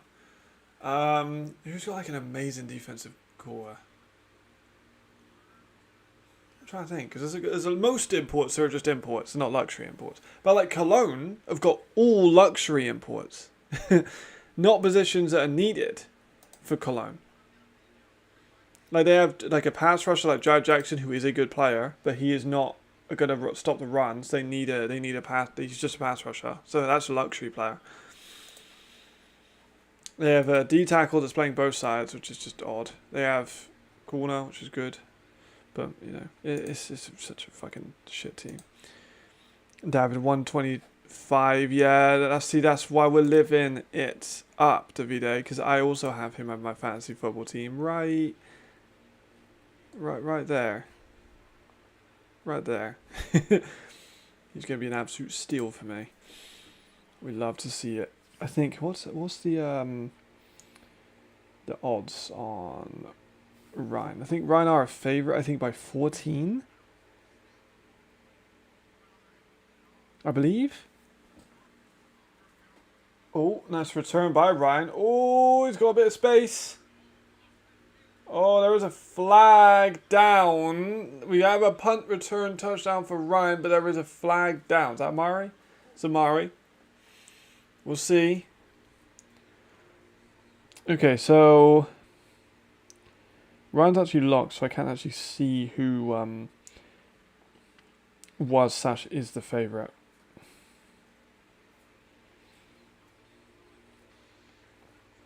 But I think they were like 12-point favourites.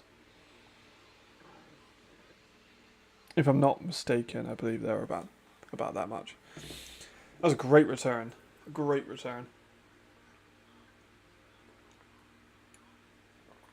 Ryan Fire fans are always so good too, by the way. Love Ryan Fire fans.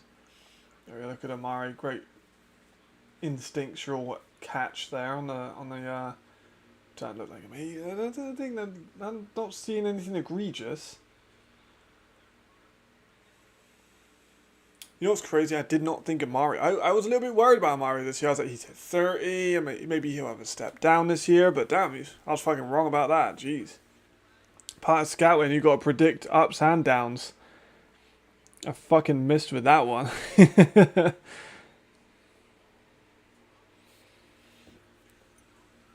Oh, he missed the PAT.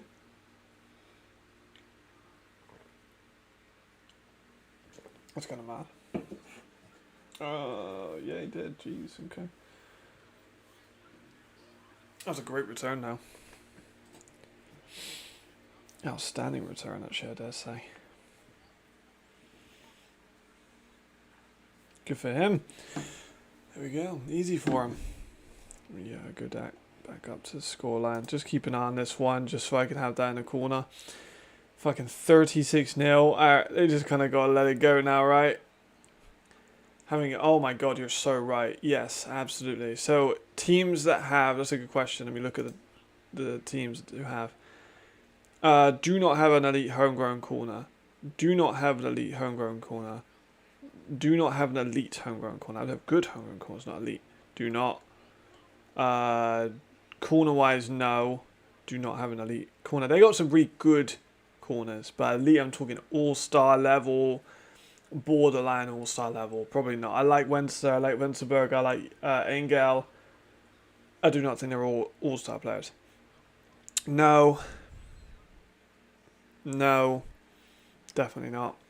And then the other one, Bravos, no. Munich, no. No.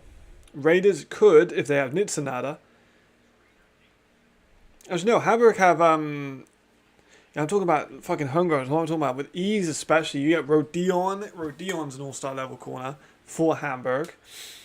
So he's a luxury pickup. And then you could argue, because I got a lot of fucking shit for calling Nicholas Huzard a rotationary guy. Got a lot of shit for that. So I'd be interested to see what people think about that. Is he all-star level, corner level? What do you reckon? Hey Matt, it was so good to see you, Jonathan. Are you surprised by the Ryan 14-0 early lead, or maybe the 2 Paris games expected? I think that we expected them to split with Paris, but like didn't expect them to get blown out so much. We expected their offense to be a lot better. In this game, I do think they'll be able to be controlling by quite a lot. Did you ever see that corner I sent to you? Was he any good? I did not. I'm not going to lie. I've had about 10 people message me about being a guy in the ELF. So I haven't seen him just yet. Huzar is not an all-star level player. Straight needs a lot to work on. That's the thing. A lot of people say Straight and they go, oh my god, he's an all-star level safety. He is. He's a great European safety. But he's not perfect. He's far from it. But he's very good. But he's not perfect. He's not on the same level as Nazir Streeter. Or even got the versatility of someone like Tony Anderson, who I also have really, really high up, by the way. I love Tony Anderson. Yeah, I think you give... There are very few European corners that are all-star level. Oh, picked as a flag, but as a pick by Tony fucking Anderson. What did I just say, by the way? Just said it. Just said how much I love Tony Anderson. Pick. There's a flag, though.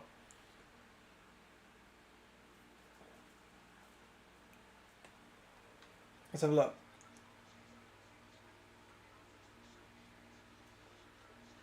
I called it. That's why I called it. I called it. I said Tony Anderson's great. Probably one of the best nickels in the league. People should start listening to me. When I say a player is not an all-star level player, not an all-star level player. I'm so happy that was a good time, and oh my gosh. No, for sure. Yeah, it was another goal to watch. There's a lot of quarterbacks, especially, that are very much looking for the ELF dream. Nitzanato could play at Division 1 level. I agree 100%. He's elite. Definitely a player I would consider in the all-star conversation for a European. Him, Dion, and Tony are my top 3 European corners. And then fourth kind of a difficult one because I think there's a big drop-off between those 3. Which is not something that a lot of people have taken well over the last couple of days. Since I put an eval about Huzar, who I do think is a top 10 European corner, I just don't think that he would start in every team like some people said he would. He's a very good player. They're very lucky to have a guy like him who is just kind of like a homegrown guy. But I think that he's not a top 10 European, but I think he's very good. I've done a fucking eval about him, so... Yeah, it looks like this one might be a blowout too. Hamburg's defense getting fucked up. I ain't gonna lie though, they ain't really need to do double teams. They're getting enough done with just single teams. Ethan Johnson Scott's gonna get involved, and he doesn't really do much the last couple of weeks. Very interesting. There's a lot of players in the ELF that could have played D1 for sure.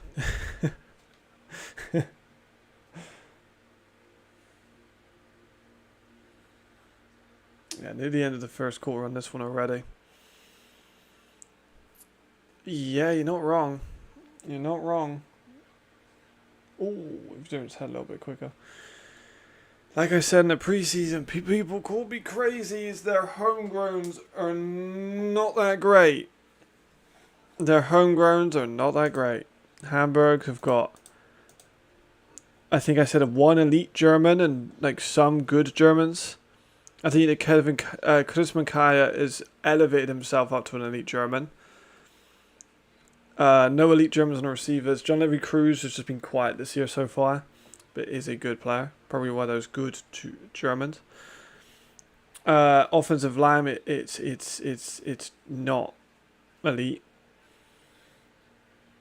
Jump ball is over the top. In terms of defense, it's elite Germans. None of them good Germans. You got people like Victor Meridion. They've got some foundations. I do think this team is a good foundational team. Like, you take this team, you add some more pieces, it could become something. This is a good build up for them now, because last year they're fucking awful. This year they're a lot better than they were last year. There's Haaland. Another slow year for Haaland so far too, which is kind of sad.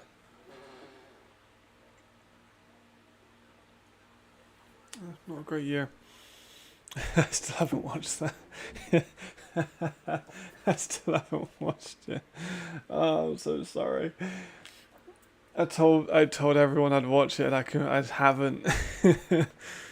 I haven't even watched a trailer of it. I feel bad. I was like, yeah, I'm gonna watch it. And I was like, trying to look where to find it. I couldn't find it, and I was like, oh well, be alright. Cologne should reach out to Spencer Sanders from OK State to see if he's interested in trying to sign at the left. It's a QB2 for the DC set. There you go. See those kind of signings? I think they need to sign a coordinator from the ELF, because if you sign a coordinator from the ELF, you're going to get some of his players from his team. So like Warner with Prague, keep in someone like Willie P. I think you get in. Oh, who's a good, like Daniel Orbach, for example, from Vienna, great coach, very very well respected DC. You bring in him to coach Cologne as a head coach, maybe even, you're gonna get some Vienna Vikings. Well, that could be kind of interesting, but then maybe that's a bad example because they're not like homegrowns. But there's definitely something you could do with that. There's like a Ryan Fire fucking positional coach, or someone like John Shute when he went to Nordic. More players he got from Fire. It's a tale as old as time. I reckon you go maybe not Galaxy. Like Ravens. Who's the fucking OC from the Ravens? I'm forgetting his name. Oh my goodness, what's his name? Kalike. Is it Kalike? Oh my gosh, Callahan. There we go, Callahan. You get Carl Callahan, the offensive coordinator for Munich, and you make him the head coach in Cologne.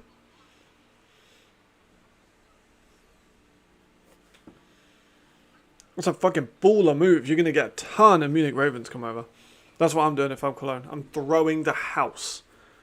Like, I'm giving Carl Callahan a blank check. He's a very good OC. He should be a head coach. I'm throwing the house at him. Also true. Ryan Fire, I'm not sure, because obviously they fired their OC. And Kent is currently doing dual roles. I'm still getting sent those power rankings by Jarvis. Fire still 16 out there. I don't know why the Zero Streeter keeps looking for the contact on those returns. Panthers have just went up 44. DJ Irons rushed for the touchdown. Let's have a look. He's played well today though. At least he's maybe having a redeeming game, or at least a bit of fucking thing. Chip Kelly's in the Eagles. No, he's not. He's in the Raiders. Why did I say Eagles? Well, I think Chip Kelly thinking the Eagles, but he's at the Raiders at the moment, isn't he?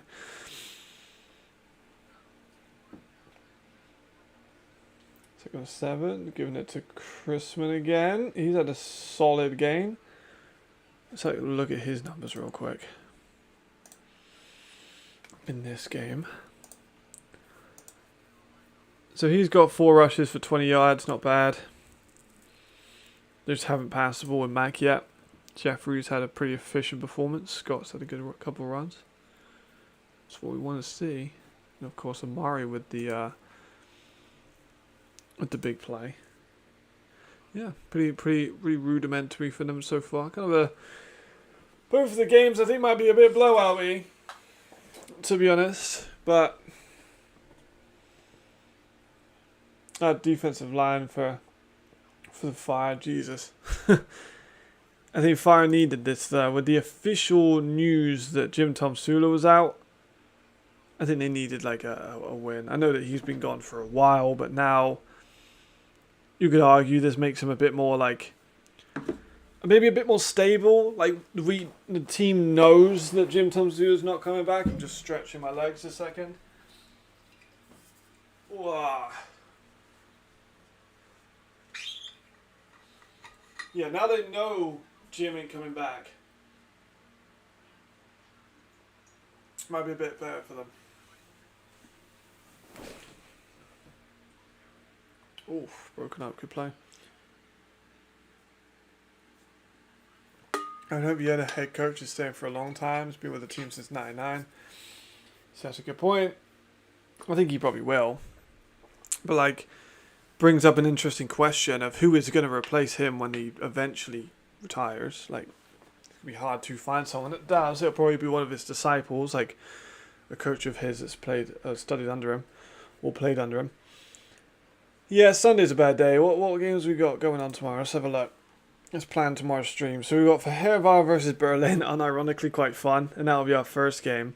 But that's on the same time as Galaxy versus Storm, and obviously that's a more exciting game that we will be watching.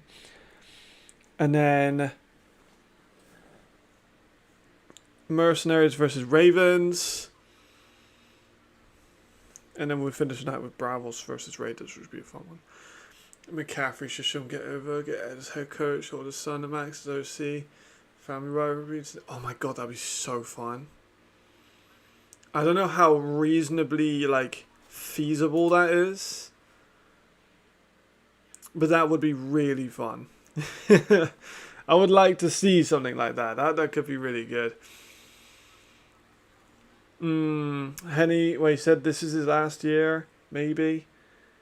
It would be good for him to go out on top with a championship in his home stadium. Last year, he said it might be his year. This year, I think he's meant to have retired the last 3. But he keeps getting pulled back in. So, but who do you replace him with? Do you go after an ELF vet like Sullivan, or do you go after a fresh, new quarterback? Maybe someone young like Munich have done. Honestly, might not be a bad idea. I think you get someone. I would like to see more teams maybe do that. I think maybe Surge are a team that can afford to do that too, because Surge are so good that they can afford to take a bit of a risk on a younger quarterback and then develop. That'd be kind of fun. Yeah, you know. Oh my God, Mari. That's always going to go for another one. Yeah, I don't think. It would be fun. I would like to see more head coaches or former head coaches or NFL names come over. It's a shame that Talia was so shit. Otherwise, it could be fun to see him play a little bit more. But, we got Jet Del Rio. We had Tom Sula. I don't think it's impossible that Tom Sula comes back. I hope that he does, because I love Jim. Jim's a great guy in person. I'm a big Tom Sula guy. The video bit of Raiders House, indeed. He's going over to Innsbruck. Pretty dope for him.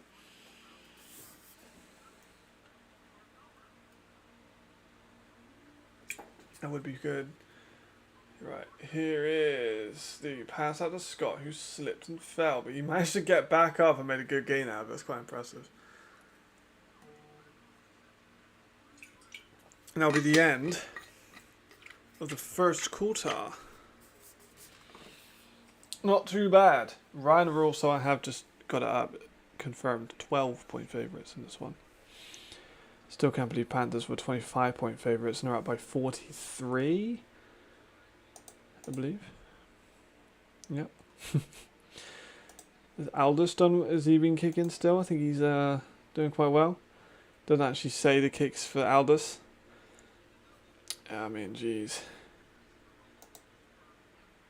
I would like just as many fantasy points as possible. Like I said, I want that watch. That was not a good IQE, right. this is the time to start getting young QBs. Like the league is starting to bed in. Yep. Especially when you look at the quarterbacks at the moment. We look at all like you look at the guys in the league. They're all older.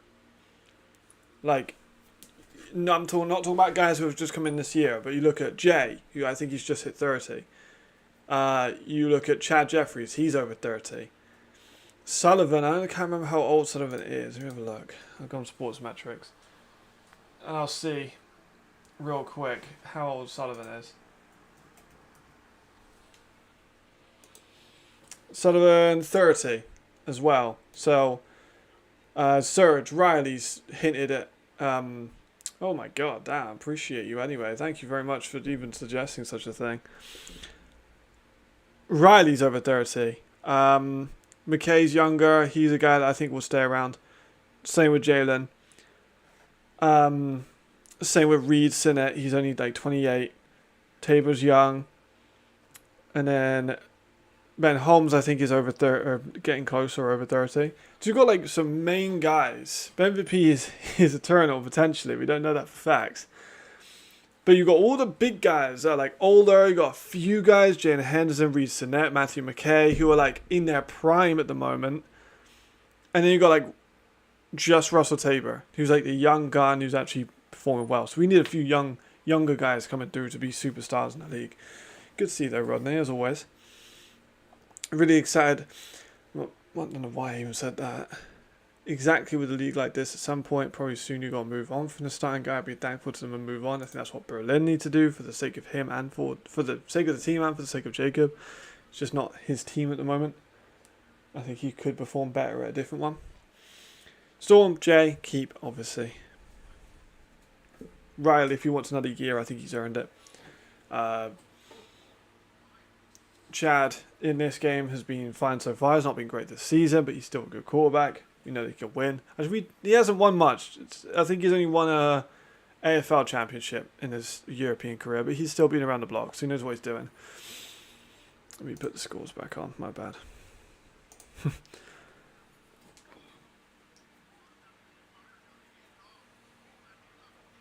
I'm getting advertised the FIFA World Cup during a game. Please don't do that. Don't advertise me the FIFA World Cup, please. Not World Cup, Club World Cup. No one cares about the Club World Cup. Now I'm behind. Yeah, we need some new guys. We need some guys fresh out of college. That's why I was excited about Talia. The guy that's straight out of college, had a stint in the CFL, like not too long, but was just kind of around. And then nothing. So, clone quarterbacks are terrible. Agreed. They don't belong in the ELF. Agreed. Both American D2 or D3 levels.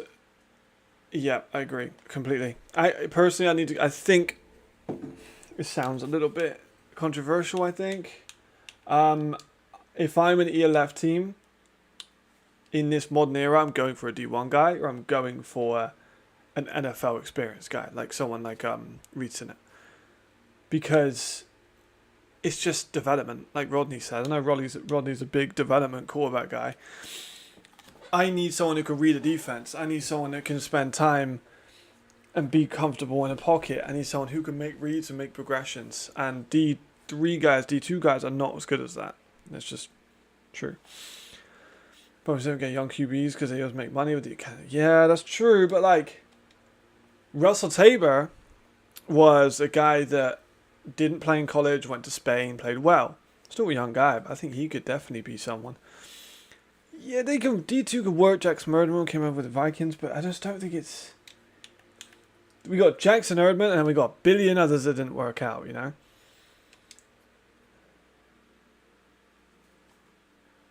My stream is fucked. Trying to watch the damn game, but...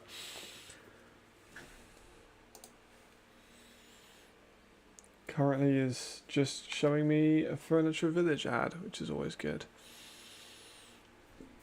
Yeah, I'm going after any kind of guy that was like maybe a backup on a team and has just graduated. Maybe he went undrafted and he's not quite CFL level, or maybe he did played a little bit of college, maybe not like a lot, or bounced around in a transfer portal. Someone like Michael Leon, you know. Why is the zone? You know what I'm gonna do? I'm gonna close the zone because this is taking the piss. The zone is not working very well. Let's keep an eye on. Yep. Agreed. I can't remember too much of him, to be honest. I didn't watch a ton of film from that year. Like, I wasn't like massively invested in the ELF at that point. Like, I'd watch every now and then, but I wasn't watching every game. You are right, though. He was quite reckless sometimes. Jay, like D1, Jay was D1 guy. Ben Holmes wasn't, but he was a guy that went to the CFL and played in other leagues. Oh, why is none of the live games ever show up too easy? Hennessy, can't remember what Hennessy. Honestly, yes it is. You're damn right. You're damn right. I do agree though. I think that neither of them belong in the ELF. I do agree. I was excited about Cologne's first quarterback, about Jeremy Musa. I was generally excited to see Jeremy Musa because he was a Florida A&M guy. He looked pretty solid. And then he was shit. Well, he never played, so we don't really know. But that was a player I was expecting to be okay. But you are right at the moment, Aiden. We're just watching a circle spin around, which is always fun. People will mess with me about like Cologne and how awful they have been. Let's have a look. 43 currently still. Have they got the backup in now, quarterback? Looks like they might. Yes, we're at a pick. David at 139 and 2. That's what we love. He's nearly got his whole year worth of yards in this one game. My goodness. They advertised me the Club World Cup. I said I wasn't interested. Now they bricked my whole Xbox. Just waiting for it to come back on.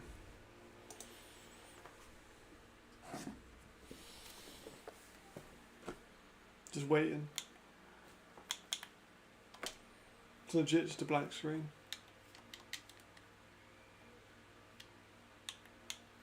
Maybe we try and watch Cologne. Torture ourselves a little bit. See if that live stream works a little bit better.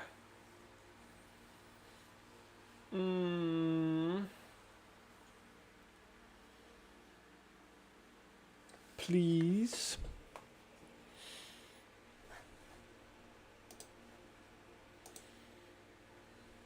This is so great when the zone just breaks it.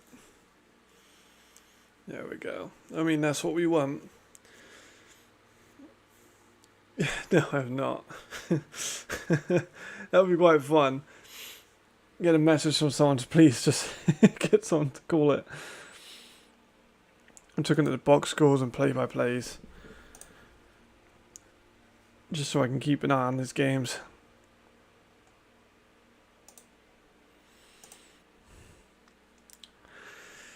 This is crazy, the zone. What's going on, man?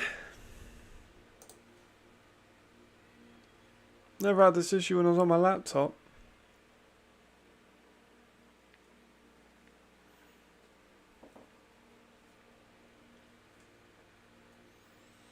It's obscene. It's obscene. Appreciate it. I wish I had someone that loved me as much as you love Slade Jarman. He's not great. He's a fine quarterback, but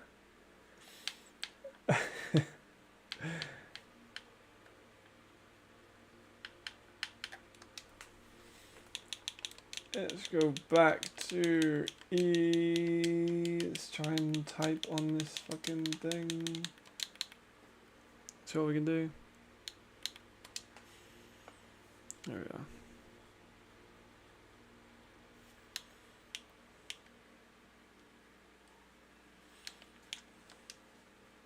Might try and just like watch from the start. Maybe then it will be easier to load up. And then we go back to live. There we go, that worked. Fuck you, DAZN. Figured it out. Oof. Oh my god, don't send that to her. She'll fucking kill me. She'll kill me. I love her to bits, but she'll kill me. I think she does love me as much as Rodney loves Slade the Blade Jarman.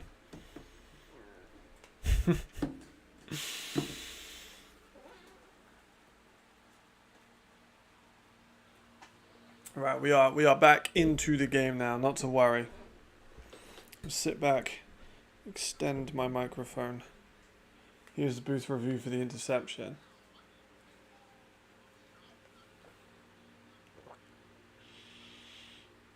I don't know what the call is. If he caught it, I'm assuming. Let's have a look.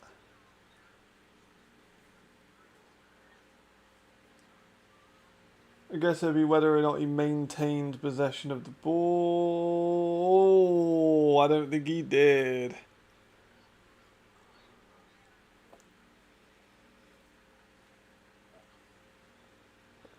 Yeah, it doesn't look like he maintained possession.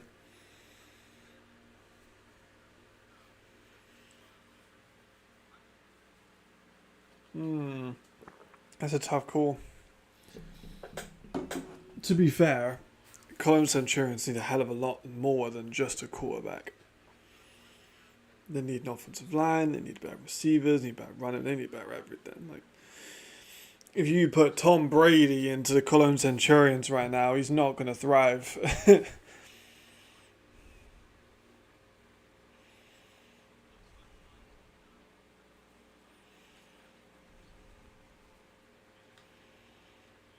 Like, he is just, that team's a fucking mess.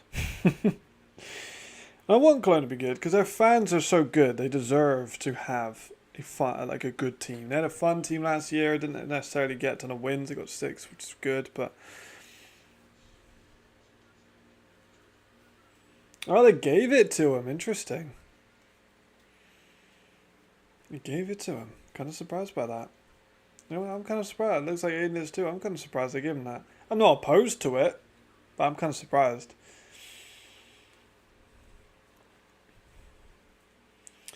None of those guys will work in the ELF, though. Let's be honest. Slade, not good enough for the ELF right now. Gabriel Cunningham, definitely not good enough for the ELF right now. Those are like 2022 quarterbacks. I don't think they're 2025 quarterbacks.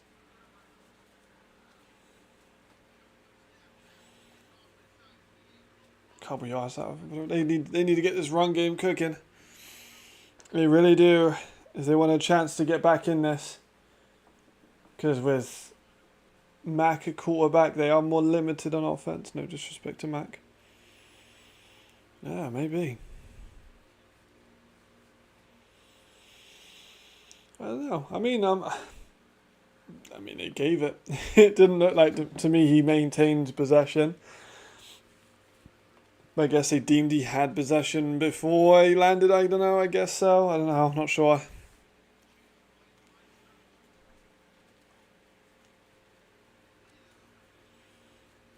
There's a handoff again to Chrisman. Couple yards out of that, nothing much though.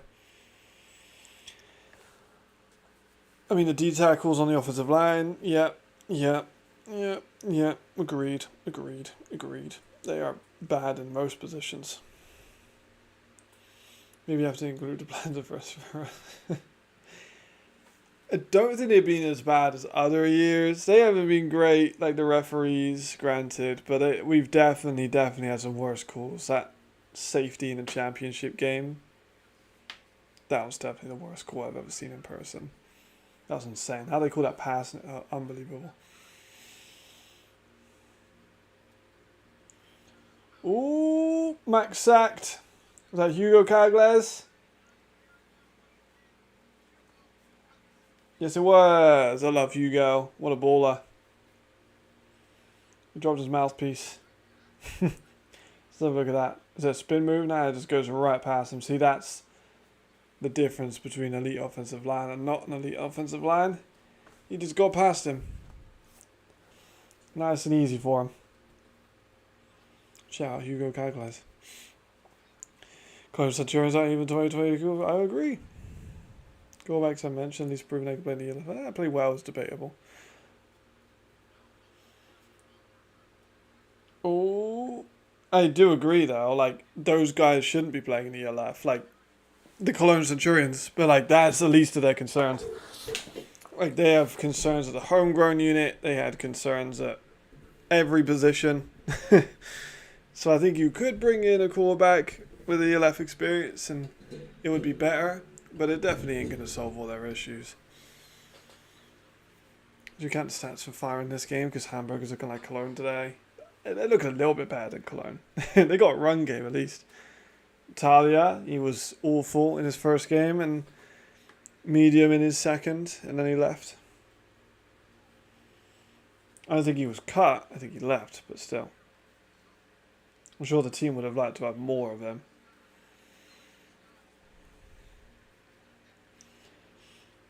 But Hamburg need to see what they have out of Micah.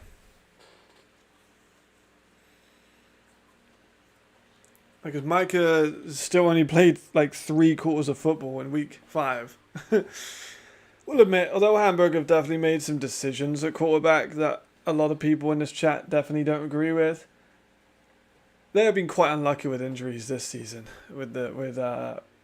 With Uriah, but then they get Talia and he's not very good and they leaves them.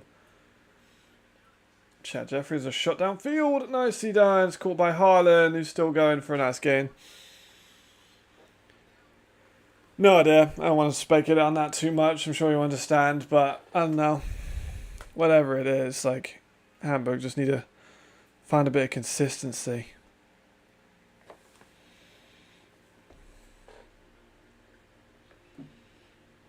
As they just can't find anything out of that. What's the score? Still 43? We refresh. Yeah, still 43.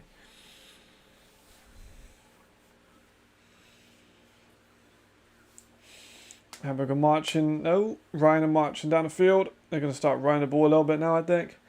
Take some time off. Maybe. Maybe they won't. Oh, God. Hamburg. Oh, God. Hamburg. What was that tackling? That was terrible. True. That was poor. Like, did you see the tackling on that? How the hell did he get a run? I thought it was just going to be like a medium 3, 4, 5 yard run. Looked like he might have got stopped then, but poor tackle there. Poor tackle there. Poor tackle there. Poor tackle. 4 poor tackles. That's bad. Maybe they do look a little Cologne-y, you know.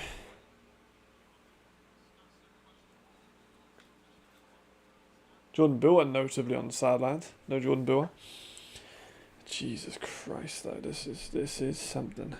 Let's have a look at the stats so far for this one. So Jeffries, 9 for 12, 94 yards, 1 touchdown, 1 interception. Yeah, tackle was terrible. Harlan Kofi leading this game. Yeah, oh my God, I'm just so sad. Like, I expected so much more from the team that was saying they were going to be good. I said they were going to be medium this year. Let me go on to FIBO. I want to go and look at the YouTube FIBO content from last year. I want to see why I had Hamburg down as. Let's see, yeah, that football.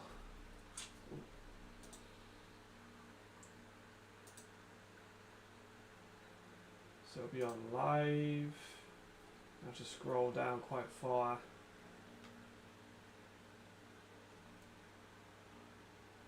Actually, maybe not. Don't have to go down that far at all. Oh, because they weren't live. They were just recordings. Of course they were. So videos. Now videos amount to go down quite far. Yeah, they really, really were. Honestly, yes, they are. Gonna have to do that. Alright, let's keep scrolling, see what I can find. There we go, we're at FIBO. Right, where is Hamburg?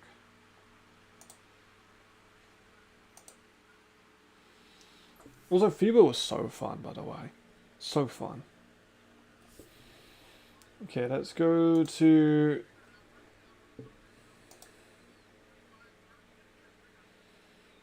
currently pretty spot on, I can't lie. Because we had them going, we go right to the end. We had them going 4-8.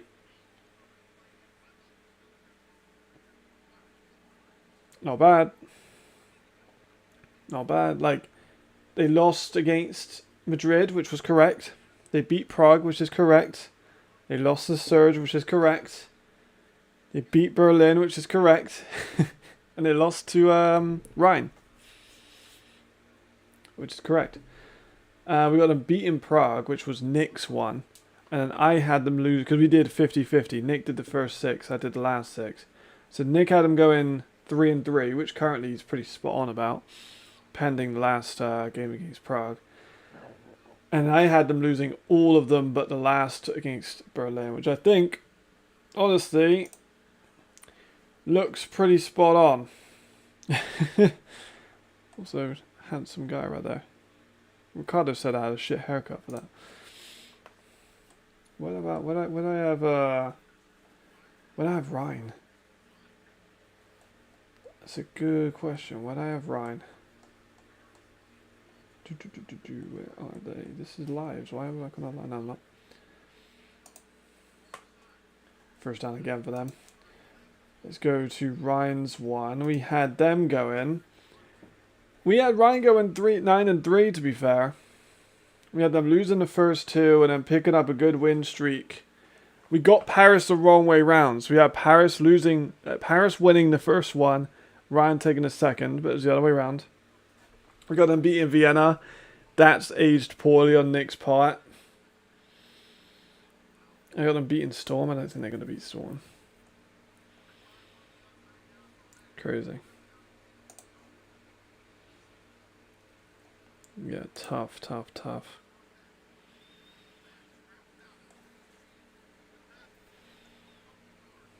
Yeah, yeah, that's rough. My bad. It's because I had YouTube up. My fault.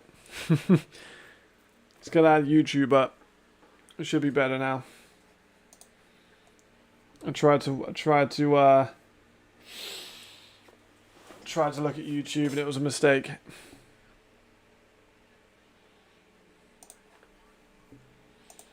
It's now 50-0 at halftime. Jesus Christ. The backup German is now also thrown an interception. David, maybe they've taken him off, not sure. Lag should get better very soon. I hope it gets better soon.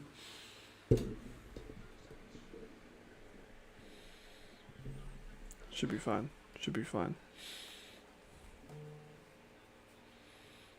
So I think that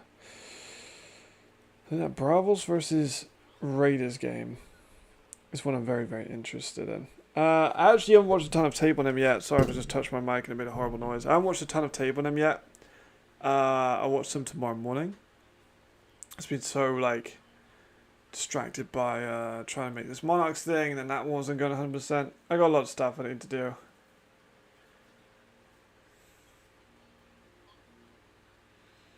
That's not Lee Rowland, but we move.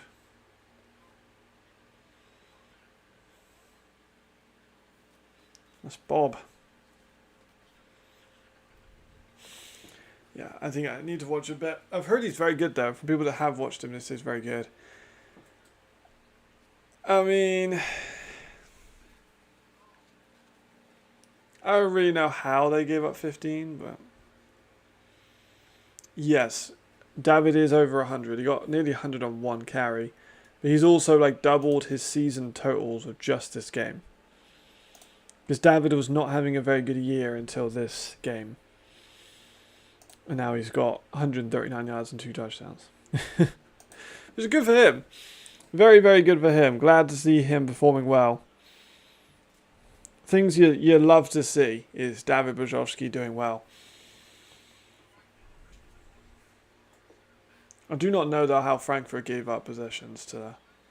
Because they actually, I think, were the only team so far, if I'm not mistaken, to not reach the bookies over. They were 25-point underdogs against Panthers. They were a certain amount, 6.5 by the Raiders, which is just ridiculous, by the way. The fact that 6.5, I should have put my house on that. And then against Galaxy, I think that was 32 or 33. And they didn't get 32 or 33, so kind of rough. Alright, here's a nice play by Timur Sek. Looks like Hammer got a little bit of sign cooking here, maybe. A little bit of something.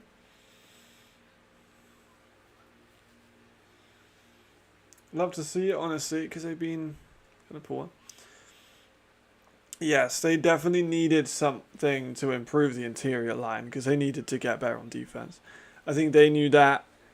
I think we knew that. I think the Madrid Bravos fans knew that, because they were getting pounded on defense.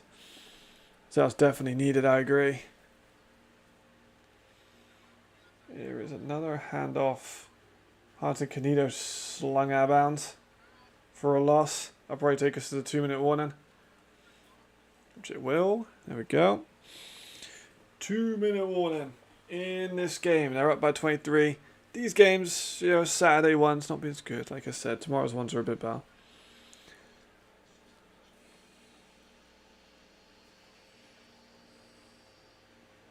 Two-minute warning. And then during the 2-minute warning, we'll go back to watch the Panthers just because we want to do it. See you soon. Have a great day, Aiden. You're very right. I don't think you're going to be missing much. I'll be up on this one until the end of this game, and then I'll be gone as well. So, well, not at halftime. I'll be gone after this game is ended. Of course, I'll only be on for 2 hours. So it'll be a rather short stream. Yeah, not to worry. I'll be watching the end of this one. I'll watch Cologne versus Voslav during the halftime of this one. Just, if anything, purely for the fantasy football aspect. David is in my fantasy football. Dal Stewart is in my fantasy football. The kicker's in my fantasy football. Rude not to, really, right? Feel like it's got to be done. These ones definitely not exactly great games. Gonna be honest. Especially with only having 2 on. Kind of feels like a shorter day because we only have 2 games to watch. It's because we got on Prague. We got Prague on a bye week, Vienna on a bye week, Surge on a bye week. Someone else. Can't remember who though. But we got a couple people on bye weeks. So it's shorter weekend this one.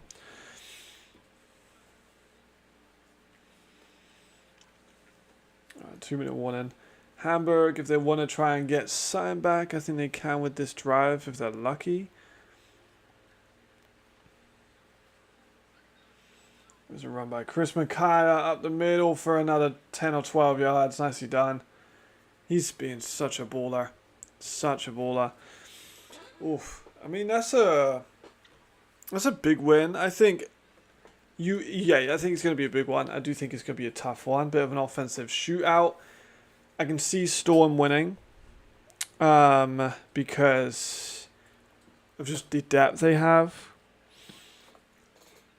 And Jadron is such an X factor. Jadron's in such fine form this year. 13 touchdowns, I believe, to 0 interceptions. Whereas McKay has been hit or miss. Mostly hit, but granted a few misses. And Sandro has been a bit banged up as well. So we've got to see how he does with how he manages that. That'll be a fun one. But I think I'm gonna go for a Storm to win by like 10, or maybe like a 9 if there's like a missed extra point or something. But I think it'll be an offensive showcase. And again, do I? Because Nordic Storm do have a good defense. They do have a good defense. They do have Max Parkinson. They got Chad, Khalid.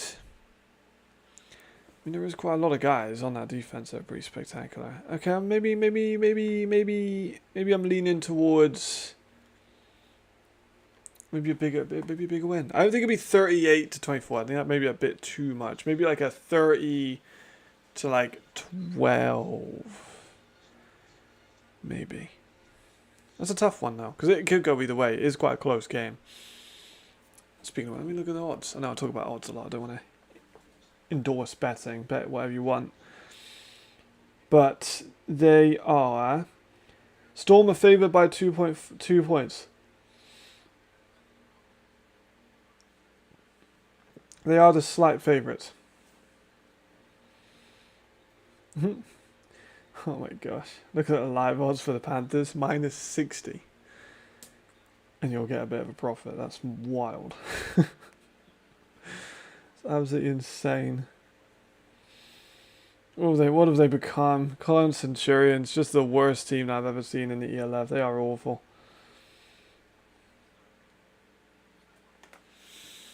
A terrible team. Right. This one's coming to an end nearly. This first half anyway.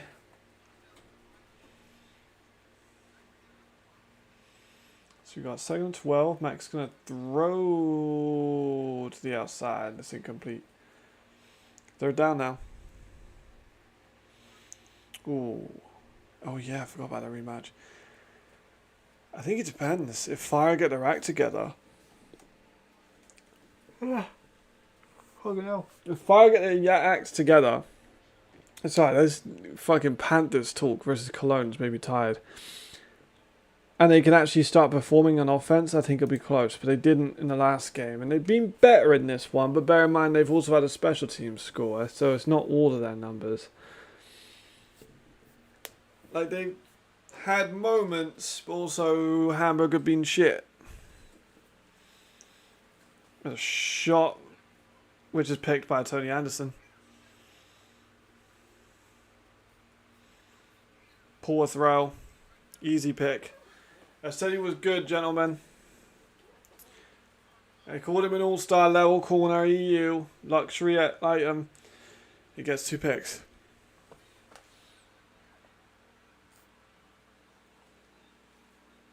Let's look at it now. Max overthrows the middle. Way overthrows. I'm not sure. Maybe he was going for sack. I'm not sure. Maybe underthrew it if he was going for sack. Just a lurking interception. That's 2 for him on the day. Making a case for a player of the week with 2 picks. Then again, Hamburg are kind of ass. Did Hamburg get another win for the rest of the year? Ah, that blowout's Ricardo. I can't lie. Oh, they're not great. You can see the scores at the top. Not great. Some secondary is pretty nasty, and I can see McKay hitting his 2nd or 3rd, checking it down while going through his progression. He's definitely a lot better at going through his progressions than most. But is he going to be able to get through his progression with Max Parkinson trying to get him? Because Max Parkinson's leading the league in sacks. So he's going to have, like, kind of some tough competition out there. Yeah, you're not wrong. Right, it's now 6:05. So they will give this one 20 minutes. Let's go watch some Panthers football, shall we? Hell yeah. I love the Panthers. Panthers are my favourite. Yeah, I mean, he isn't a starting level ELF quarterback. But to be fair, I don't think anyone would argue that. Okay. Oh yeah, I forgot it breaks if I try and watch it from. I've got to watch it from the start. Yeah, and then it'll load up the start. And then we go back to live. And there it is. It works every time. Okay, there's an injured player on this game, looks like. It's a shame, but fuck me, my Xbox is laggy as a motherfucker. Yeah, I don't think yeah, I mean Raiders. Oh man, I'll stay and watch this one just for the thumbnail and title to be true. To be fair though, it's not exactly Mac's fault. He's been thrown into a kind of a unwinnable situation. He's not a starting level ELF quarterback, let's be honest.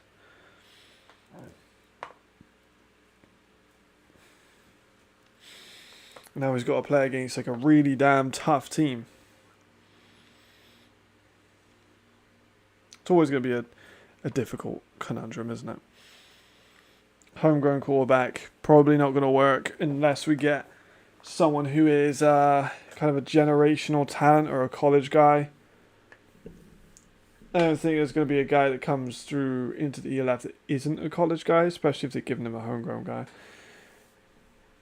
Ceilings, player ceilings. It's just a player ceiling thing. Mac is at his ceiling. Like, he is as good now as he's ever going to be. He's been in the league since 2022, as you say. I don't think he can get better than this. I think this is his ceiling.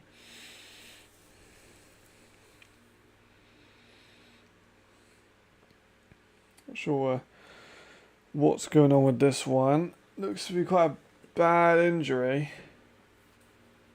I'm not sure who it is or...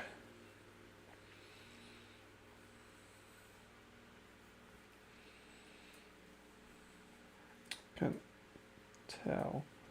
Can't even see which team it's on, but I guess we'll find out soon. But also they got medics on, stuff like that, so hopefully it's not a bad one. Oh, maybe he's coming off.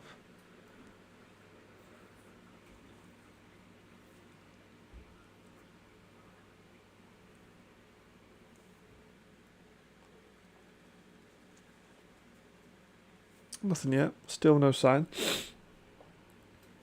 Yeah, I don't think we'll have a guy come in and be a homegrown quarterback for a while. I mean, obviously the Andronas are trying it, but I think they should quickly see that that's not going to work. Like, a German quarterback is one thing, a homegrown Hungarian quarterback is another. I think we can all agree with that. Okay, so the injured player looks to be off. We've got crowd shots of clapping, so a good sign. Not sure who it was on though.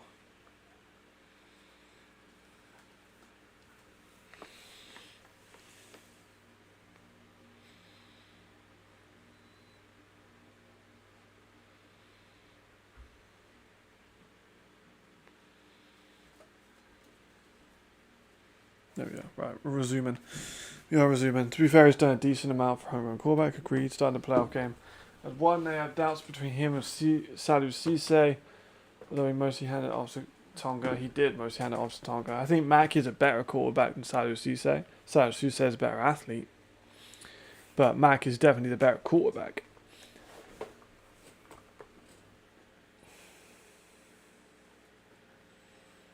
But either way, I don't think we're going to see them be full-time starters. Mac is only in this position because Talia left, and he was only in a position before Talia left because of the injury to Michael Leon.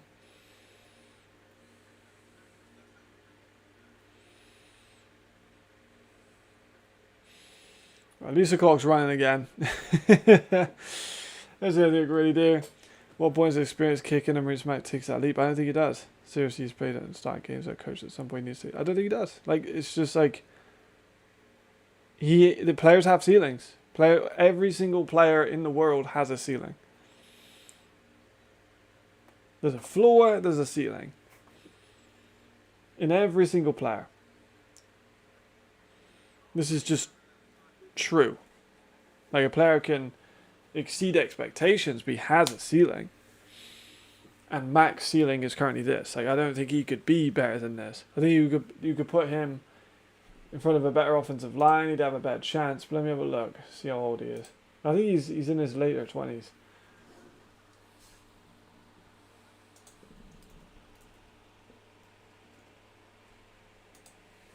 Like, so he's 27. This is what you're getting.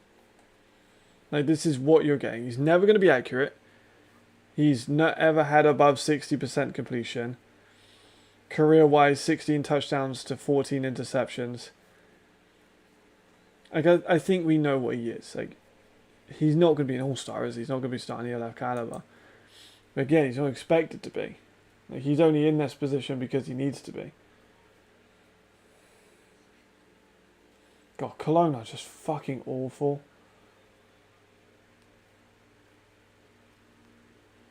My God, they are terrible, aren't they?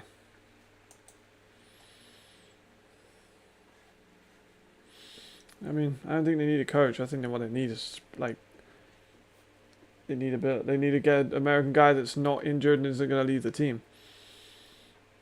Like Leon had injury issues dating back to high school.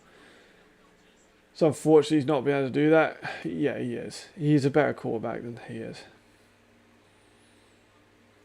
Like, he's a better quarterback than he is. But you got to bear in mind that the competition in 2022 is not what it was.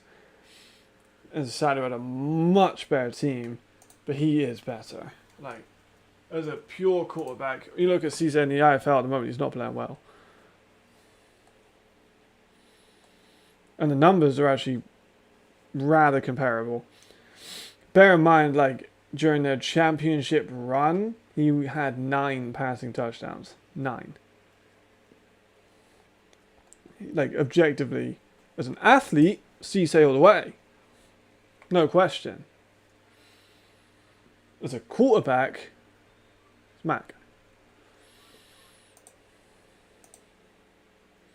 But again, neither of them are starting the left level caliber quarterbacks. Like, to even, like, you wouldn't want any of them. The best youth QB the Vikings have produced is Nick Huda, who was at the NFL Academy team this year, but he got not starting at year left. No, he could not. But again, no European quarterback can. Like, that's, like, maybe Justin Glowick again, but probably not. Like, we are not going to get a start. I don't think we need a starting quarterback, like, that's European at the moment. Oof, yeah. I'd really like to see a black Prague uniform as like a bit of a callback to like the Prague Black Panthers, and like kind of like that relation. Black and red would look really, really good. Not like an all black, like a black and red to be like Prague, you know? Like, we're not the Black Panthers and the Lions, we're Prague. I think that would be really sick. Like a nice black and red. All like black with red trim, you know? That'd be sick. I'd like that.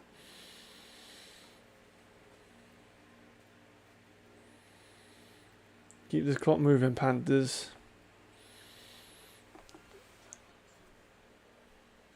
There's a timeout. Yeah, like American quarterback's a must. Like, just from a experience standpoint, you get a guy who's played in position since he was 10 years old. He's going to probably have better instincts, better reading of the game than someone who's been playing it for 5.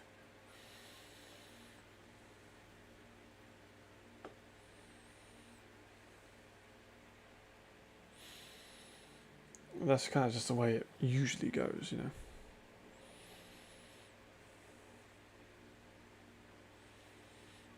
Alright, Cologne coming back out. After the timeout, I want to see some more Dale Stewart, please.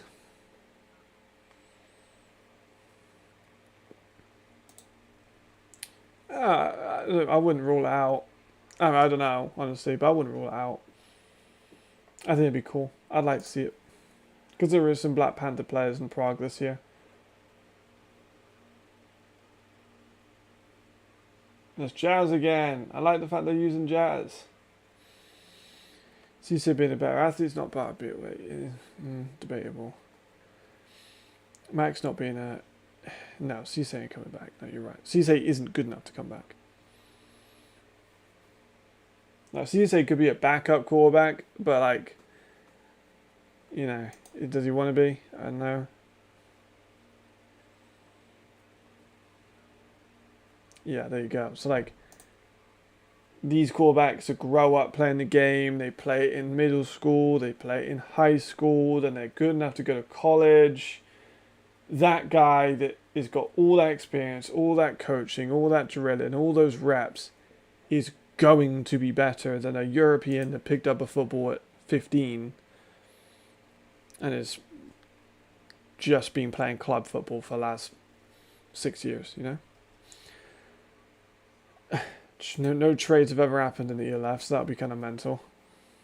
The Raiders also play since they're 10. That doesn't mean they're level the Americans. Well, it's coaching, it's reps, it's experience against competition, exactly like you said. It's athleticism just in general, because like high school through college is so filtered out that the best athletes play in these colleges. Not always, but most of the time. Yeah, I'd like to see it. I'd like to see it. Not sure how possible it will be, but it'll be fun. More David plays. Yeah, Mason Park is a great guy. I'm sure you would. Honestly, I don't even think they'd be that closed off about it. I don't think that's like a million miles away that we could get a black alternative Prague jersey with a bit of red trim. That'd be really nice. I think the Prague Black Panthers would be like, that's pretty sick. I think Prague put out like a statement being like, you know, we're one city. And I think that'd be nice. That'd be cool. I'd like to see that. Because like I said, there is some Prague Black Panthers, never easy to say 3 times fast, on the Prague Lions roster this year. It's a cool way to tie it all together, I feel.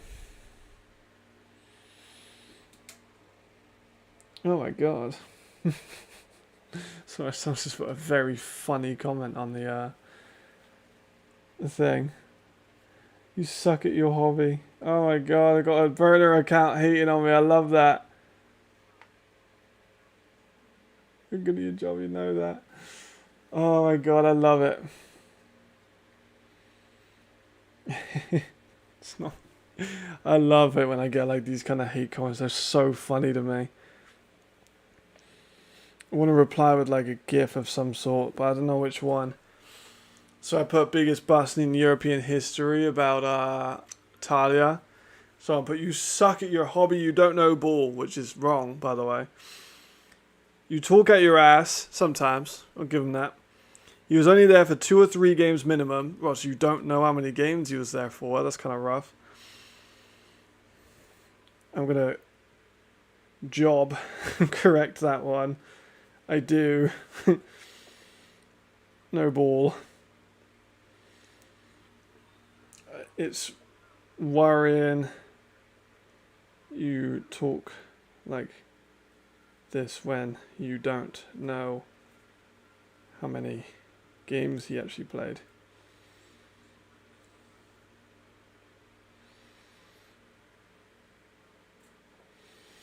There we go.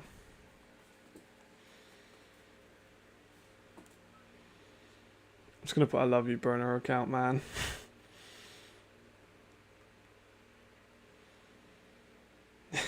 Yeah. I'll put a little like heart. I love it, the little heart. True. There we go. I'll put a little love heart at the end. They love it when I do that. My favourite. True.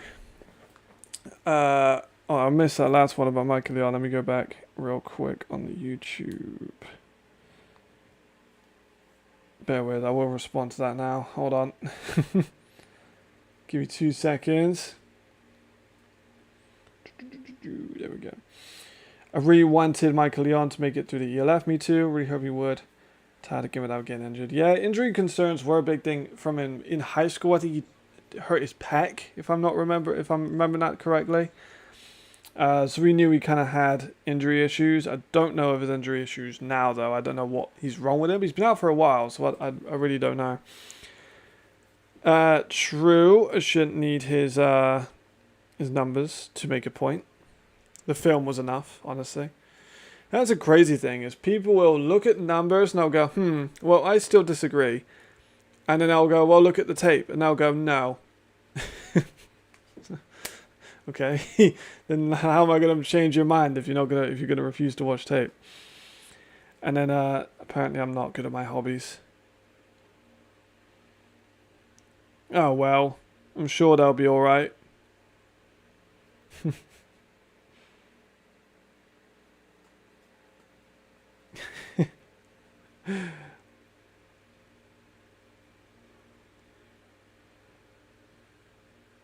Oh my gosh. Some people say they don't think they can classify him as a bust. I think it's the hype. Like, it was big hype of him coming in, and then, like, he didn't really do much. I think that was a big thing for me. Like, that's why he's a bust, in my opinion. Aldous, good kick, please, because I need you for fantasy points. Oh my god, he's missed another fucking kick. This sucks my fantasy football points. Yeah. I mean, the burner account, it's a burner account, innit? I just like burner accounts. I think they're always good fun. They also allow me with an opportunity to talk to someone that's like insane. Because like, how insane do you have to be to make like a new burner account just to comment that? That's why it's my favorite. Okay, so it stays at 50 because Al just missed a kick, which is annoying because that's the second kick he's missed, and he is in my fantasy football team. I'm really surprised Cologne is still passing the ball. Look at these numbers real quick. They've only rushed it like 5 times with a running back. Like an actual running back. That's insane. Why are they doing that? Like they've got a few run... Like, there you go, to the attempts, but McCormack's obviously the quarterback. So is Luka. Like, that's insane. Like, I have like one account I don't really use very much, but that was originally just so I could put my Photoshop stuff on it. Oh, imagine if it was. That'd be quite funny, actually. But like, I don't use that to comment on anything. Plus, it's still my name, so like people would know who I was, obviously. I think they've started the second half. And the other one, let's have a look.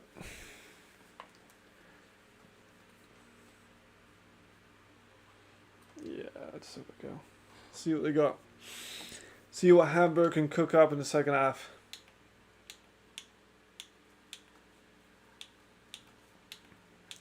I need to go to the North Division. And then I need to do the secret watch from the start. Wait for it to load. Go back to live. There you go. See, got it.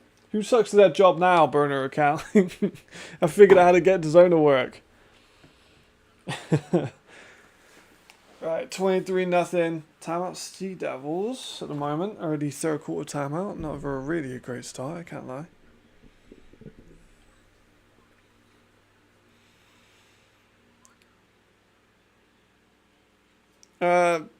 No, not really, to be honest. Both of these games still kind of slow.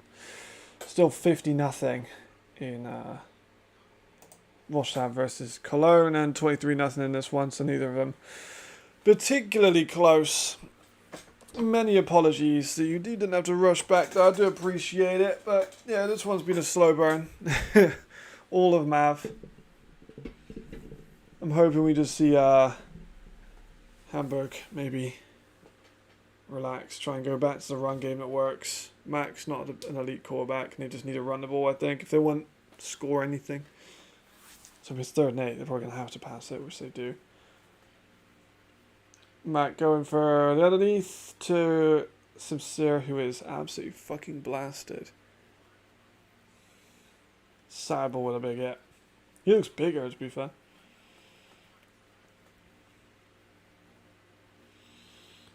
It's better, eh? Offensive line there held up pretty good. Just a bit of a hospital pass. Can't lie, a bit of a hospital pass. And he is fucking laid out. 4th and 8 now for these Sea Devils already. But he is hurt. He is rocked. I doubt we'll see him in the game now that they're 23 down and just got absolutely walloped.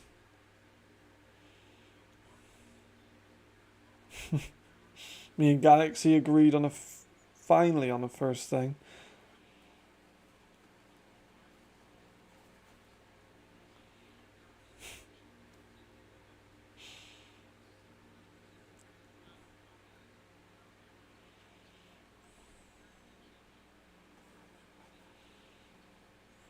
It's messaging about players.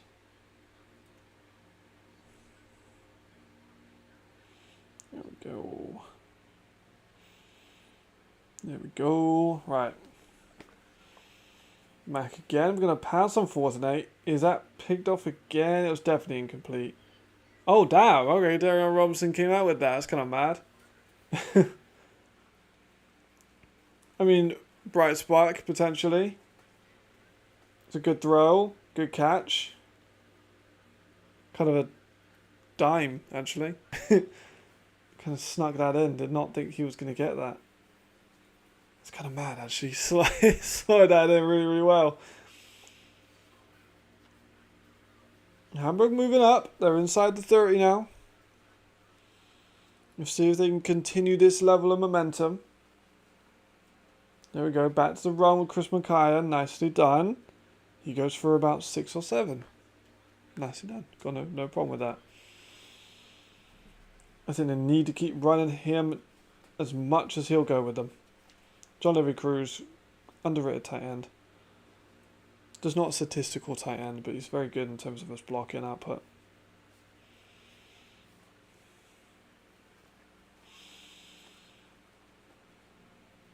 Alright, kind of back out, 2nd and 4. Solid opening drive for them. I think if they can try and get some points out of this, so maybe a yard on the jet sweep. If they can try and get some points out of this, it'll be a big deal. If they get nothing, I can see them kind of getting swallowed up. Ryan are still not performing great, let's be honest. They've still thrown a pick. They got a little lucky with Hamburg having terrible tackling. But they've been acceptable. I would say acceptable. Unspectacular, not poor, but just kind of like, alright. They're alright. Good first down run by Chris Micaiah again there.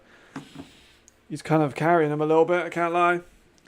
He has been their guy all the way through. Very true.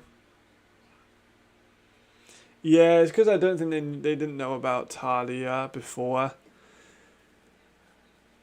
It's unfortunate. Maybe if Talia was in this game, it'd be closer.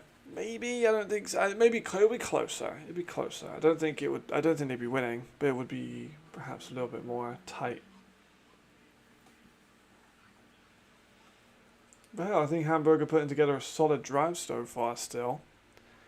Yeah, he wasn't in the chat. He was on Instagram. You can still comment on it if you want. It was on Talia's post. Someone's questioning my ball knowledge, which is wild. Oh my god, I'm just stretching out my shoulder. It's still bad. I'll keep working this one out a little bit. Got like a impingement. Shoulder impingement. It was back day today, so my back's a little bit tight, you know. That would be really funny if it was.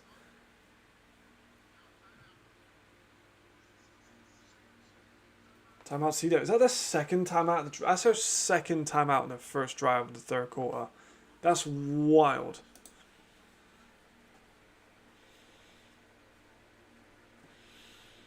Let's see about the other game.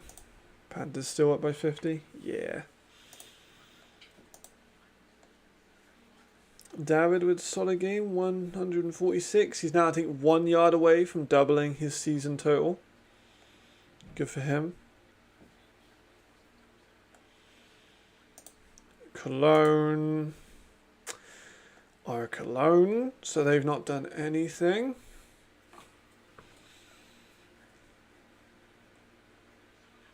So stays at 50 on that one. And then Sea Devils versus Ryan, still 23-0. Maybe we get a score. You think at least a field goal. Kind of have to, I think, when you've driven this long and used 2 timeouts on one drive. It's been a long opening drive, which I think is a good thing. I do think that's a good thing. Because I think they needed to kind of stabilize, especially on offense, get this run game moving, some creative play calling. And I do think they're back into this, but I appreciate it. I appreciate it. I haven't been on the film and video creation as much as I was this time last year, I'll admit. But it's because I've been working more with the ELF and with school. This year, a bit of a down year in terms of my content. I'm thinking next year is going to be a big year. Oh, Max being picked off again. Oh, it's it. Don't go else inside. There we go. Oh, it's a pick. It's a pick. That's all good. To Jansen with the interception. Ooh, that was a bad throw. That was a bit of a rotter of a throw. I can't lie. There goes Theo Jansen all the way up past the 50. Goes to the about 30 odd something line. Yeah. They are not doing well. All that drive, what, 5.5 minutes? Driving up the field, getting some momentum, good rushing offense, couple of nice passes by Mac, a fourth down conversion. Gone. Kind of tough.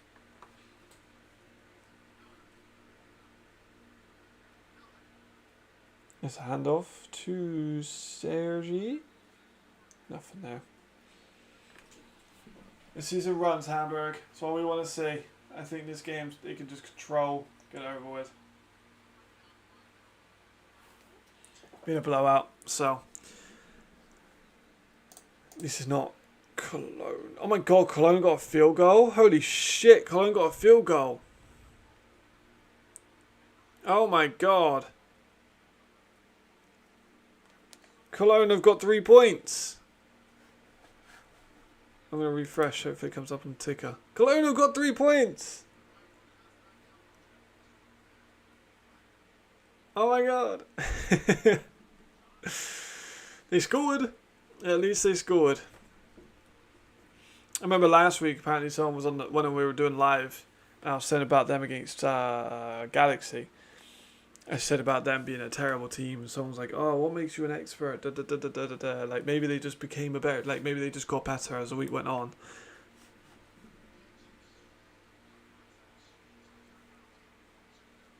I don't think they did. It did, to be fair. Oh. Not sure what the flag was about. Wasn't paying too much attention. I can't lie.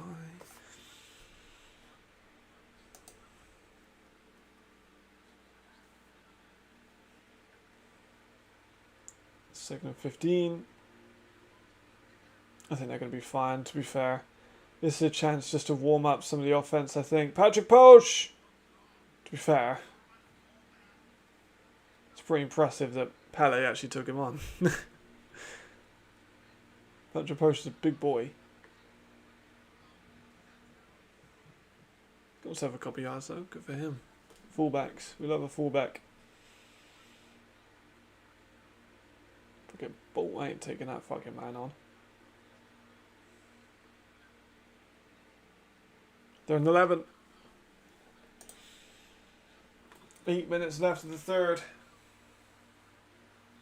Both teams been pretty run heavy so far. Carl Kitchens is evaded, and a nice pass there by Chad. That's what we want to see a bit more from Chad. Haven't seen a ton of him moving in this game. He's been fine. 11 for 14, pretty good. But then 105 yards, 1 touchdown, 1 pick. Like, it's alright. It's not great. You're still in the third, so, you know, it's not the final stats.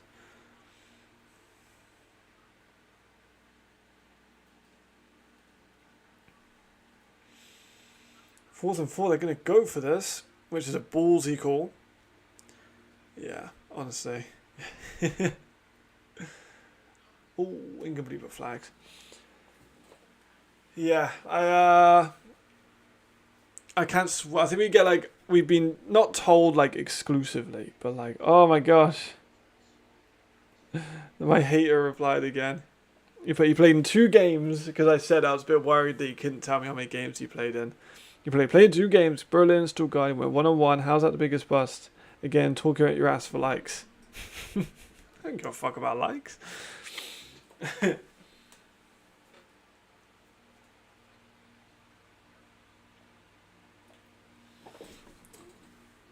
Hype to performance.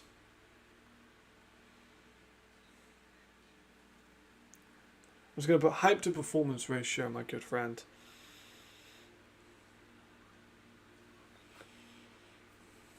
I'm going to put my good mysterious friend.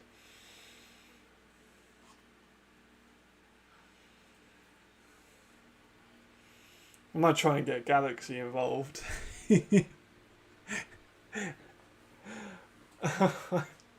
I might try and get Galaxy. If he does one more, I might get Galaxy involved.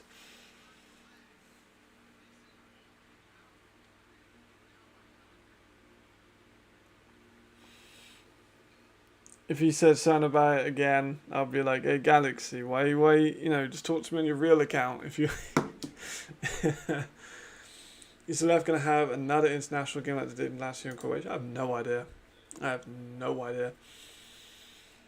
To be fair, it's not been announced yet, so I doubt it. I think at this point last year, they probably announced it. I can't remember. I have no idea, though, honestly. That'd be kind of cool. I think if it was going to be anywhere, it'd be cool to do it in, like, in Amsterdam. And that's what people wanted last year. They wanted London, but that was never going to happen. And Amsterdam would be reasonable. Someone like... I was thinking maybe with someone like Italy, but maybe not. I didn't really ever pull in the biggest fan base.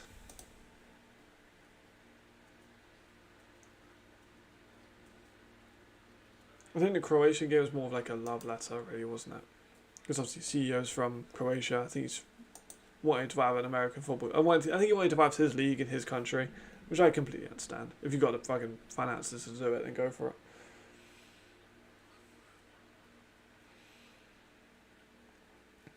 Here comes Hamburg again on the offense. Can't really be oh, Chris Mackay, a nice run. About 20 yards in that run. Good job. Hey!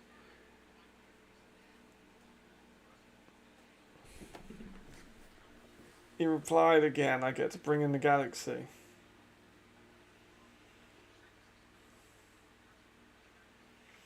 No ball. What QB can come in? Form versus solid. Stuttgart. He's not. His brother. You ELF guys hyped him up. Oh, so he's not an ELF guy. Clearly he doesn't know my work if you think I was hyping him up. Clearly you're not familiar with my work.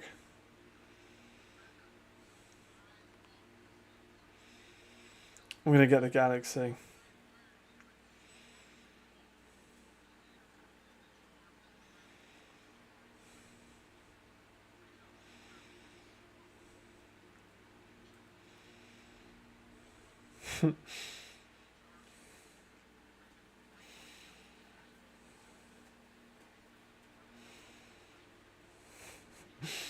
Because obviously I wasn't having him up. I'm the one that said that. I don't think he was going to do great.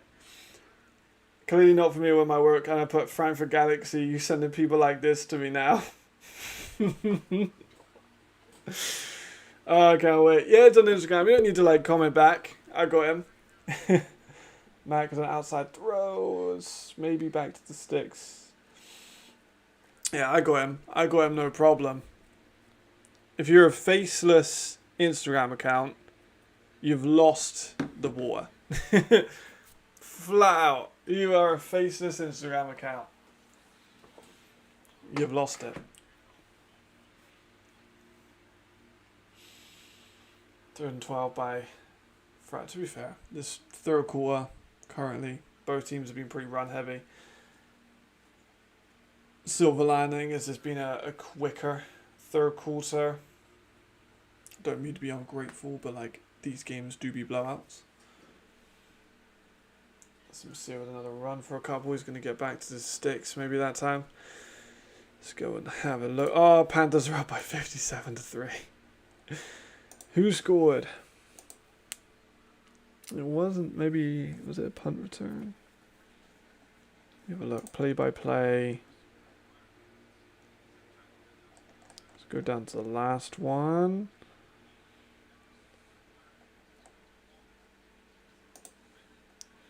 It was a...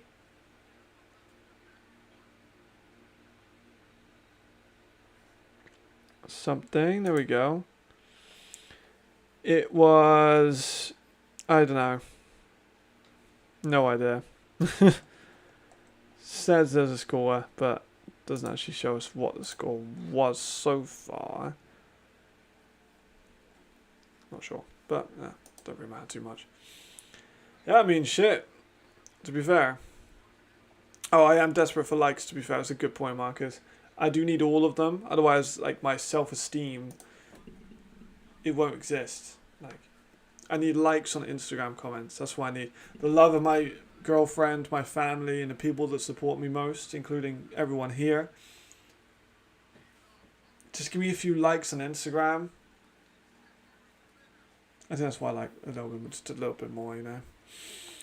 To be fair, that Cologne 3. And then didn't get 3. But to Cologne's credit, I think they have scored. No, have they scored in every game? Let me have a look at that. Can I go straight into them? I can. Okay, they didn't score against the Raiders. That's kind of tough. They scored against Berlin. They got blown out, but then they didn't score against the Raiders. They scored against the Galaxy. Oof. Anything you can really say is oof. It's a rough one. Fire. Gonna keep the ball on the ground. I like it.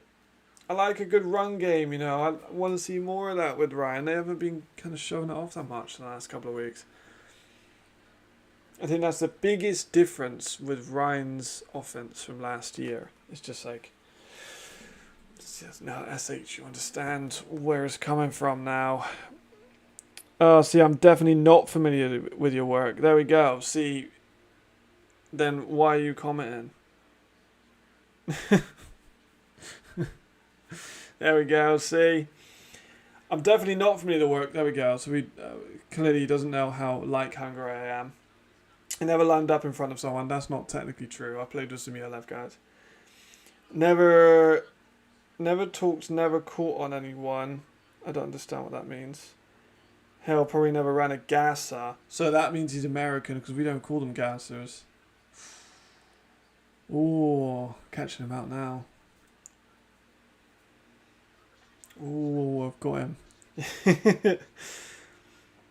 Never talks, never caught on anyone. I'm guessing, I don't know what he's talking about with that one. Nor will it be able to take the Galaxy by 10. Yeah, I think you're right. Galaxy definitely have allowed a lot of points they didn't need to. Yeah, for sure. Because they allowed 15 to fucking Cologne. Yeah. I think you might be right, SH. Because we don't call it gases here. I think we call them suicide. No, I think we call it suicide. I don't really know what he's talking about, to be honest. But also, just to kind of maybe, I guess, prove his point, if you're a fan of his. What does that have to do with scouting? Like, I don't run a gasser. I know ball. Everyone knows you've got to have ran a gasser to no ball. Sergio with a nice first down. Right, and we'll respond. Actually, do I even need to respond? There's petty in it, really.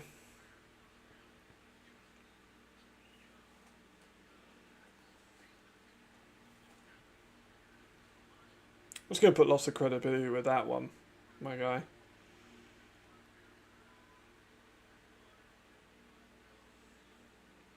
Yeah, I'm done now. Oh, tackled. Oh, now he's looking at my profile. I love that. There we are. You can enjoy. Oh, I might. Oh, that's what I'm going to put. So we put, you played youth profile football. And it's like, oh, I'm going to put please leave a like, I need it.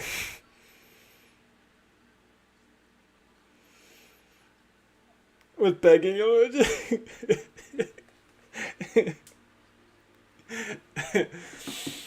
Yeah, 100%. Definitely right. You put, I looked at your account, you played youth football, so I put, but please leave a like, I need them. Yeah, American dude. In the UK, so you didn't know I was British. So yeah, you don't know any of my work. If he don't know any of my work, then he doesn't know what he's talking about. Because, like, I played with some of these ELF guys. I've been scouting since I was 19. I've got history of me writing about players like Kevin Fortes, Gerald Alman, before they were even, the ELF was even existing. Not that I need to explain that to you guys, because you guys know how good I am at ball, but if he's not familiar with my work, it's probably someone from Maryland. Probably is someone from Maryland. Ah, jeez. What a bad day to be that guy. Right, let's have a look. Panthers still up. DJ Irons is still running the ball. I want to see more David runs and more Darryl Stewart catches. Also, match statistics after the third quarter just ended in this game, by the way. We've been so distracted by burner account man and my love for burner account man. I actually love him. He's great. Oh, I'm so happy he's livened up my day. Tackled. So you've never landed in front of one, never tackled. To be fair, I was not a very good tackler. I'll give him credit for that. Never caught on anyone, to be fair. I was a DB, I wasn't a great catcher. Like I said, I'm not a great player. That's why I scout. Oh, good mind. Like Jurgen Klopp said it. He had a 4th division brain. No, 4th division feet and a 1st division brain. That's what I've got. A 4th UK division feet, but 1st division European brain. I think my favourite quote, because people have been saying this forever about my like scouting. They're like, oh, you never played in the ELF or like, you know, whatever. My response now is the same. Does it? Oh, Jonathan Scott with a nice run. He's in. So AC Milan hired a coach in the 90s, and when asked about his, like, why didn't you play a high level, be it you're a manager, his response was, I didn't realise you needed to be a horse to be a jockey. And I was like, oh, I like that. That's fun. Oh my gosh. He's still here. I'm going to let him go crazy. Let's just talk about football. Who is the cornerback reading in cover 2? What's he talking about? He's just talking about... He's trying to quiz me now. Yeah, I think probably. I think you're right. Now he's asking who the corner covers in cover 2. Like, alright, brother. It's because I said he lost his credibility. Now he's just saying, oh, but you're English, so you can't possibly know anything about the American game when I'm commenting on a post about European American football. He's lost his head. He's lost his head. Hell, he might even be in the stream right now. My story is obviously got it up. My story is on. My story has the link to the live stream. So it's very possible that our best friend is in live right now. Everyone say hello. I love how people in Germany smoke in the stadiums, and that's completely okay.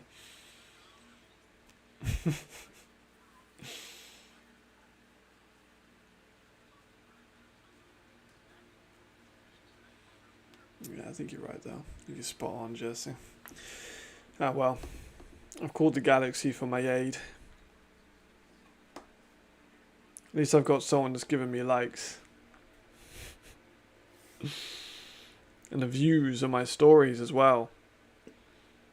I hope he can see the... oh, no, he won't see my London Monarchs and Claymore's picture anymore. Oh shit, my bad. Sorry, that writing's a bit too... I'll make the font a little bit smaller.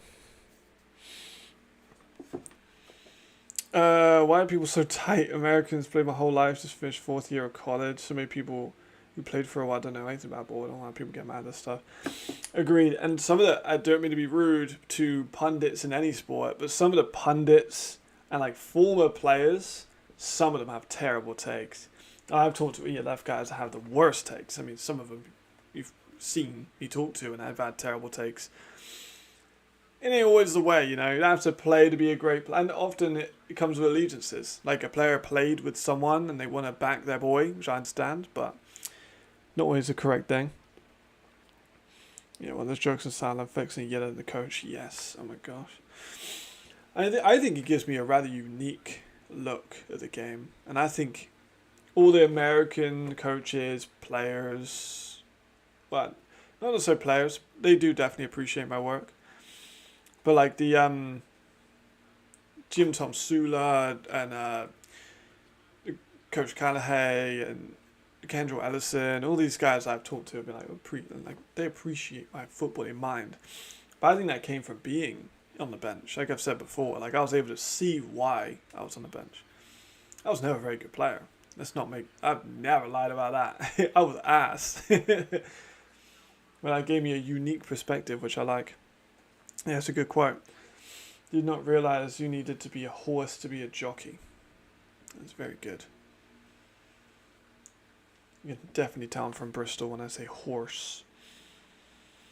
I think he's gone quiet now.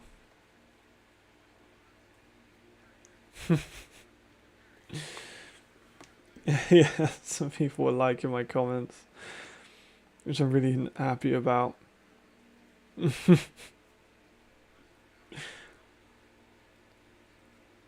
There we go.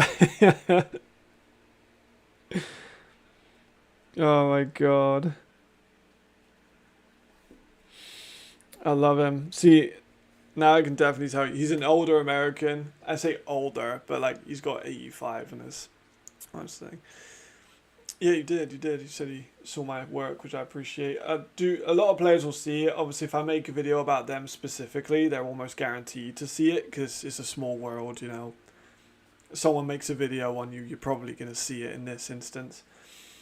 So Marco and me have talked a little bit. I think I talked to Marco when he was in... I've talked to Marco before when he was in college because he played with... he played obviously Oregon through Europe's Elite. And then Pablo Arrea, I have an interview with him when he was like 17. Yeah, I do miss doing those interviews. Like, because they were an interesting time capsule. And like Jamal is the interview, he's the best interviewer with that kind of stuff. So now he has a really good backlog. But I do like having those like early 2020 to like 2019 interviews before the ELF with some of those guys that have now turned out to be like really high level. That's always a good part of my my credibility. Of course though, everyone's got to leave likes, otherwise I won't be able to do it.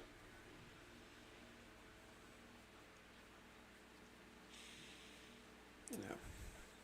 I do need to do more video evals. Like I said before, I do want to do more of them. Oh my god, they scored again.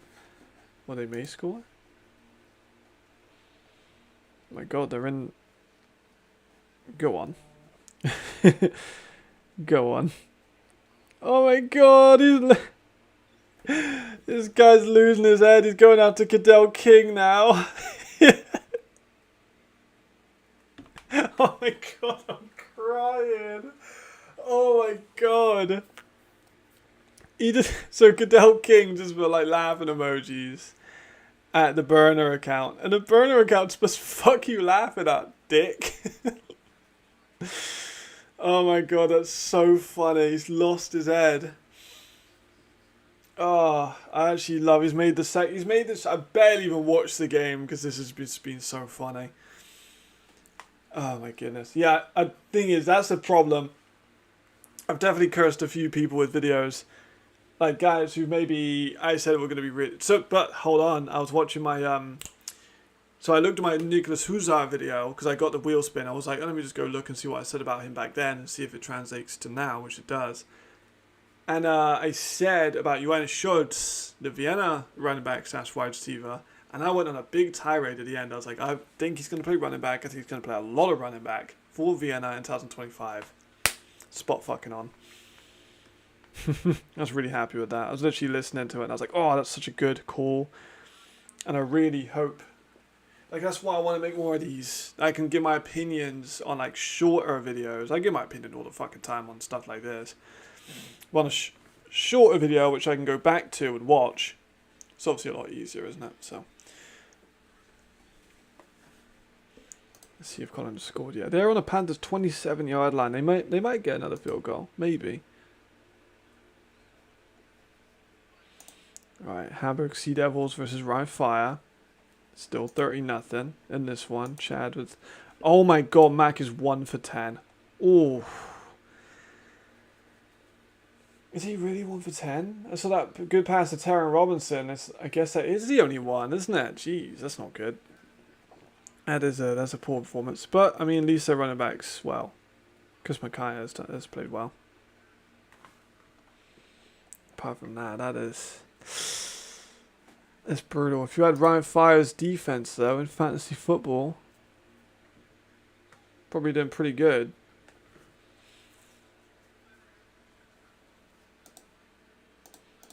Speaking of, how is David doing?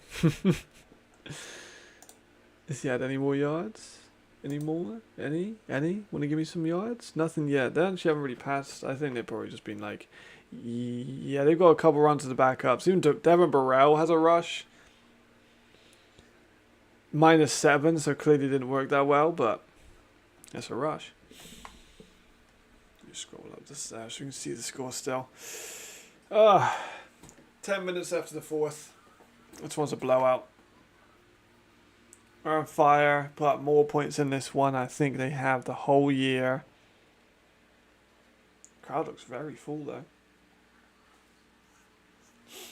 Good for them. Hopefully some decent money coming in, because that's where a lot of the income comes from, is gate receipts. Oh, great tackle there by Jason Jacari. That's my interview partner right there, Jason Jacari. And he found out I was doing an interview like 10 minutes before.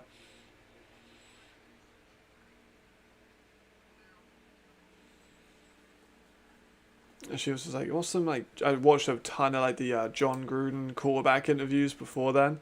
I was like, what's like a John Gruden kind of question I can ask him? It's a punt by Hamburg again. Are they going to get goose eggs? I'd be kind of mad. I mean, they've got German at quarterback, to be fair. You see, there you go. I think they probably did pretty good. You take Ryan, because you also get the special teams. You got a touchdown from Amari. So you have that, because you got their special teams unit. And then you got 3 picks, because of 3 interceptions, obviously. And they've allowed no points. Have they got a sack? Let's have a look. On fire defense. They got 1 sack by Hugo Cagles.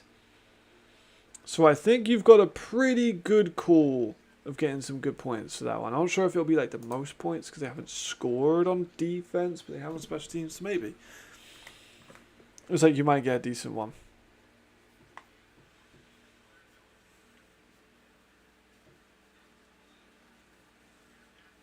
Alright, they're shifting stuff around. I think the Fire is going to start running the ball a lot more now as well. I'm sure they're going to get the backups in soon. Yeah, there's TJ Alexander, I believe. Which means that Jarvis is actually going to get some fantasy points, because Jarvis like ran out of money on fantasy.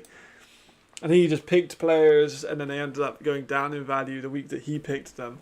So you had TJ Alexander in at running back. Now he's actually got some yards. That's really fun.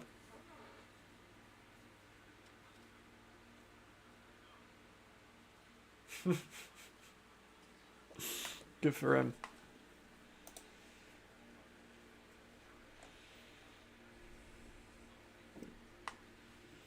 Another handoff.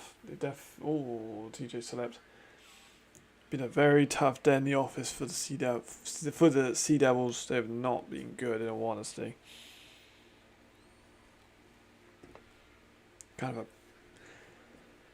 It's definitely been a brutal one for them, I won't lie. 0 on offense, not great. Did they not end up scoring? Cologne didn't actually end up scoring. They have more passing yards though than the Sea Devils. Kind of rough. I think Panthers have taken a lot of the backups off. Oh, TJ with a nice run.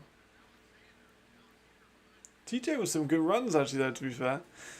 Bravo heavy. Might want may or might, oh my gosh, Matt, English. It might or might not backfire. Had a ride at the hot hand of Crookshanks. Yeah, I think that's a good call. I went for Tabor because he plays Helvetic and have a bad passing defense.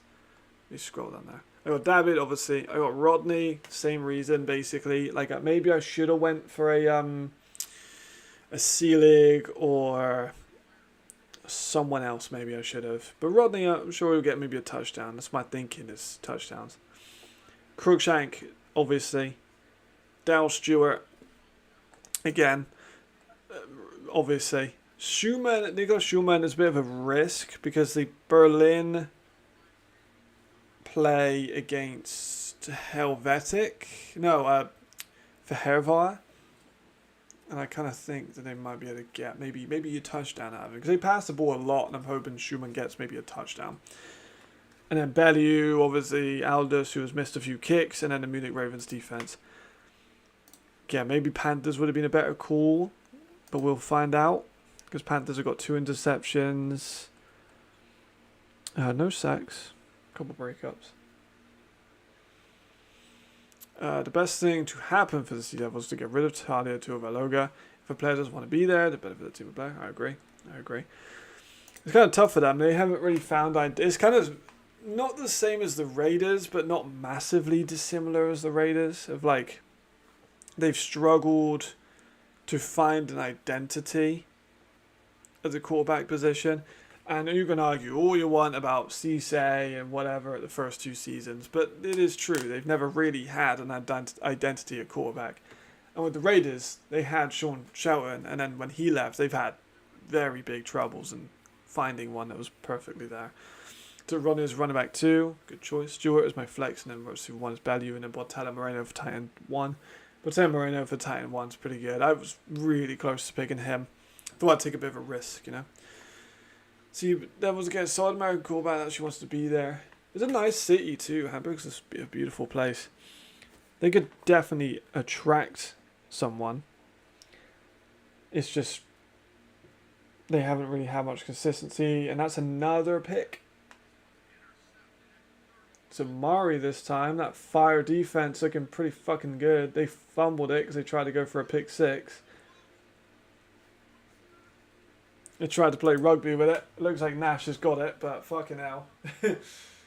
Amari took a risk there. I think they're up by 30. They can take a risk. Bad throw by Mac. Yeah, definitely not good. Not good at all. Bad throw. Just off his back foot while pressured. And then Amari Williams, one of the easier interceptions he'll get in his career.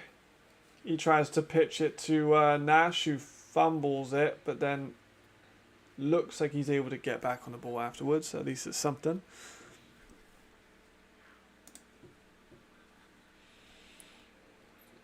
Okay, Panthers are going to punt. Good for them.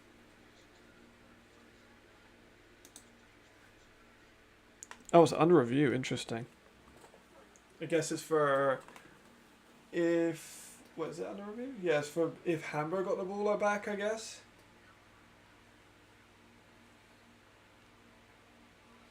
I think it'd probably be alright. FL Raiders 11-20. Vikings in the 4th. Closer game. Much closer. Yeah, for sure. Much closer. But I'll talk about this game on live. So I gotta watch this one. I'll watch every single game. Good for them now. Still not a rivalry, even in the AFL. Brutal. Okay, it looks like Darius Nash did get that. Oh, they're gonna. Oh, it's whether Amari was down at like the 12, as opposed to like Nash getting the ball, or is it like if it's a forward pass maybe?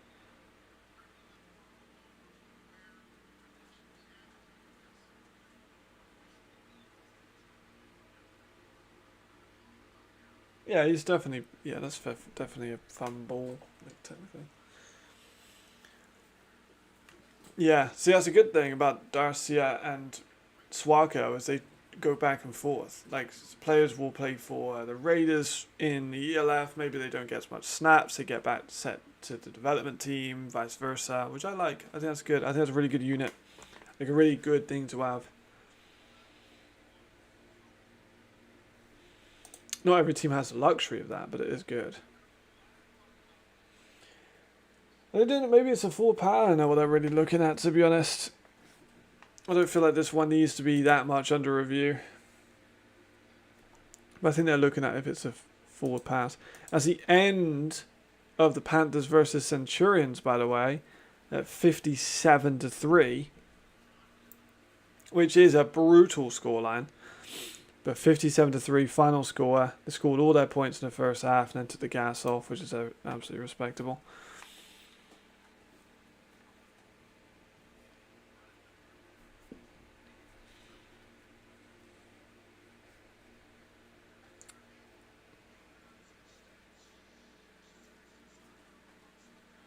Yeah, all in the field stands. Happy days. Happy days. Says your fantasy point still. I don't know what it was, to be honest. But it don't matter really, because it all stands.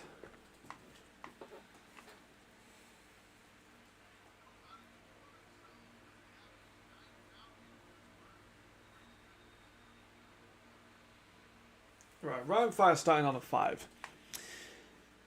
An opportunity to definitely pad stats a little bit here.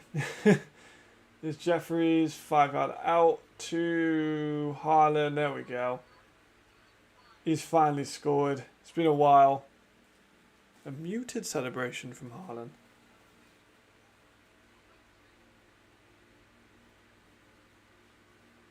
Good for him now. There we are. That's his score. Glad he got it as well, because he's been banged up a lot with injuries.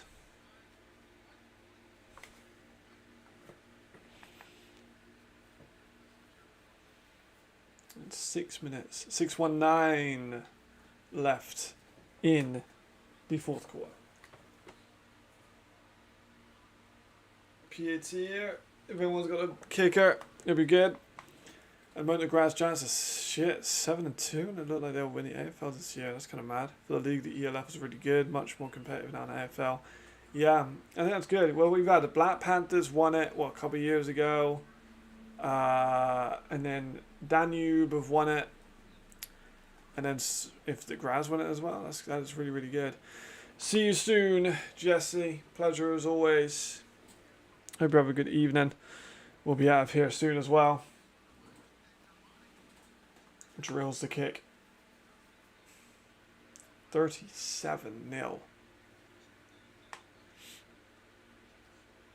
Yeah, that is strange that happens, but it's good. The AFL becomes more competitive, more changing in titles because the Raiders and Vikings now just don't have the best players. Also provides those guys with an opportunity to step into the ELF, which I love. It's always good. See you later, Jesse. Good to see you. 37-0. Right then, Sea Devils. Let's get running. How have they been doing? Passing is now 2 for 12 passing for 7 yards and 4 interceptions. Whoa.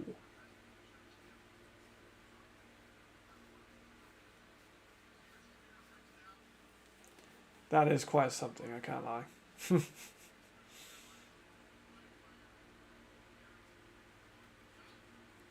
That is really quite something. I don't think I've seen a quarterback scoreline that rough for a while.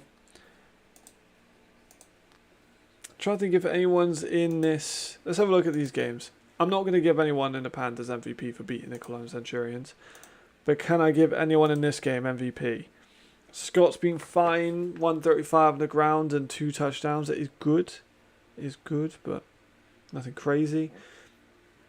I think Tony Anderson or Amari Williams can probably make a claim. I think so. Yeah. Yeah, true. Maybe 6 teams. Good point. But Tony Anderson could get a shout. 2 picks, 2 breakups, 9 tackles. Amari, 1 pick, a return, touchdown as well. So that one could be a reasonable. I think that's pretty much it in this game. No guys other than those 2 having like big statistical pop-offs.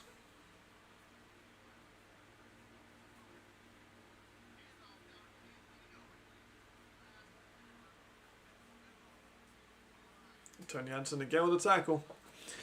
He is everywhere.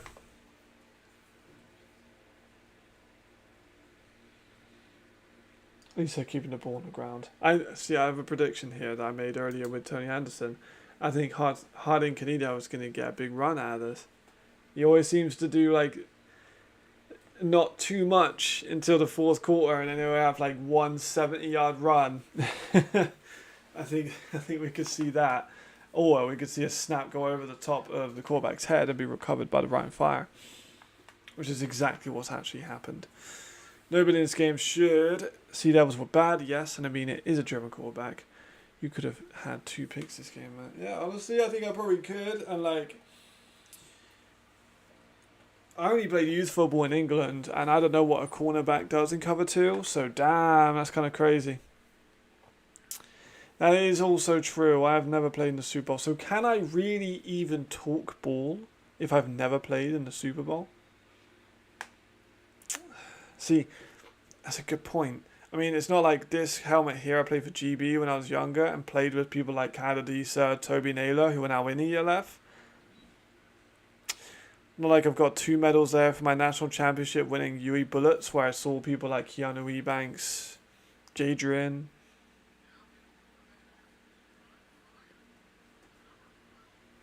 You know, it's just guys I've been around, you know. So, but I never played the Super Bowl though. Yeah, that fumble was fucking awful.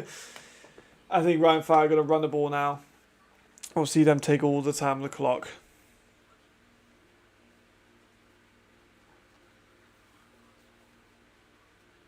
I think we'll see all the time bleed off now.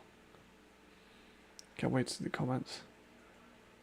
ELF 2 is not a thing. Let's not... No, we don't want an ELF 2. ELF 2 would suck.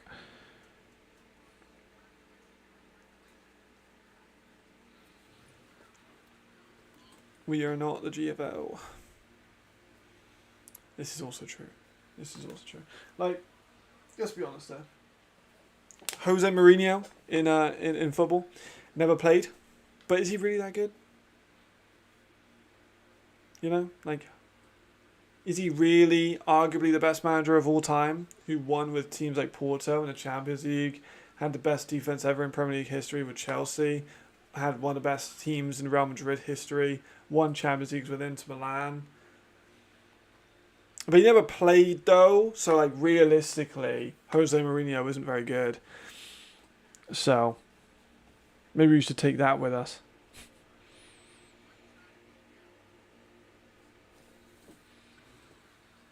Oh, that's the end so far. Flags galore last couple of plays.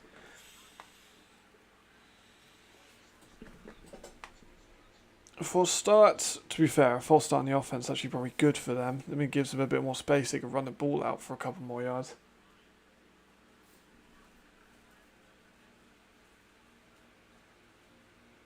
Don't really see where the false start was on that, to be fair, first glance.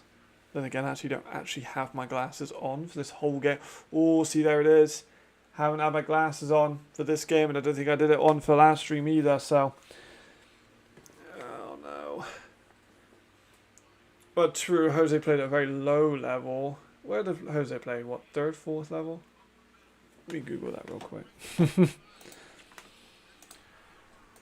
Jose Mourinho.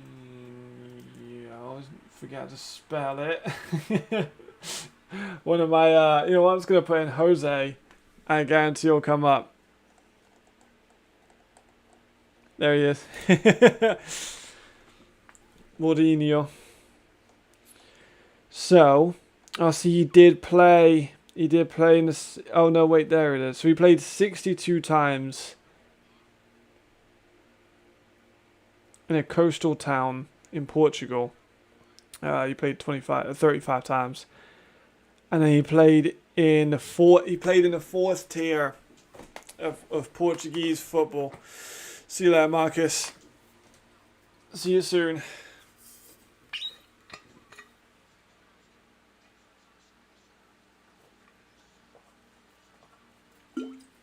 This is true. See you, SH. Oh, my bad. See you, Marcus. My bad.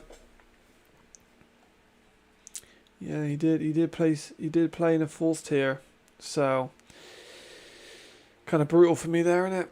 A bit brutal.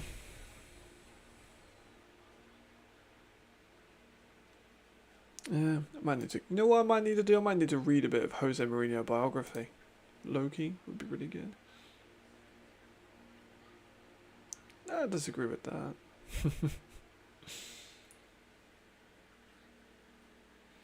Ooh, nicely done. Starkly with a nice fucking cat. Oh, there it is. It's that time again.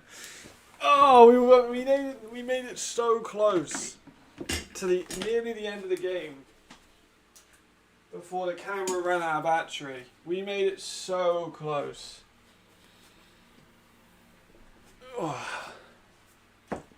It's actually sadly that sentiment of like you have to have played pro to like scout or coach is very like widely said, and I just could not disagree with it more. It's such a shame that some people were so close-minded with it all. Right. There we go. Camera battery changed. Put that one on charge for tomorrow. We are back. It's probably one of the quickest camera changes we've done. I'm starting to get good at this. Right, fire up 43-0.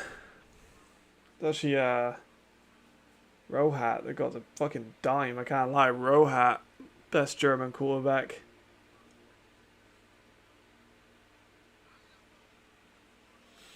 I'm not even going to go near the ELF comments today, I don't think.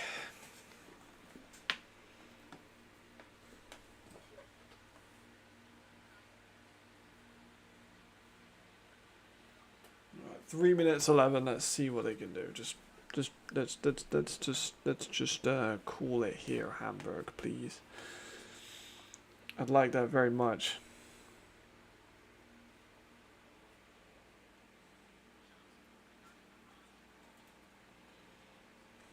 There we go, because they are winning by 43-0. They're only 12-point underdogs as well, which is going mad. I think that's maybe before Italia was announced, I'm not sure.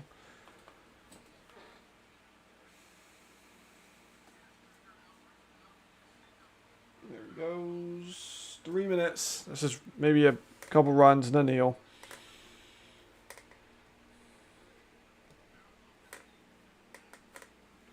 And then tomorrow we have more games. Bit better games tomorrow, I think. Let's have a look at them real quick before we sign off.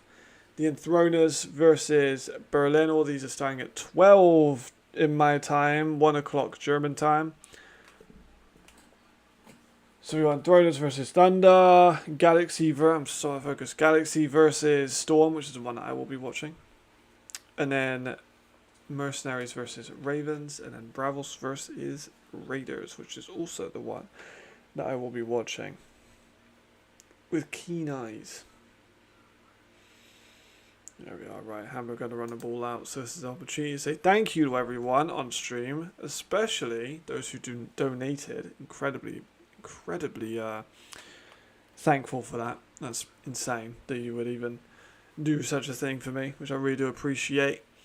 It's been a blast as always. Good game. Well, not great games. Good plays. Some good players.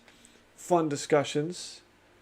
And a really good time was had by all. We even had a hater as well, which we laughed at meticulously. We were able to see some ELF fucking football, so happy days. There we are. One more. Oh my god. Imagine somehow the Centurions would lose that game. Quickly look at the Centurions schedule.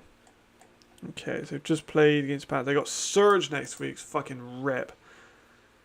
Oh god, they've got the Surge, and then Paris, and then the Panthers again, Berlin again, Galaxy, Paris, Surge, Raiders. They are fucked. They've had a tough schedule,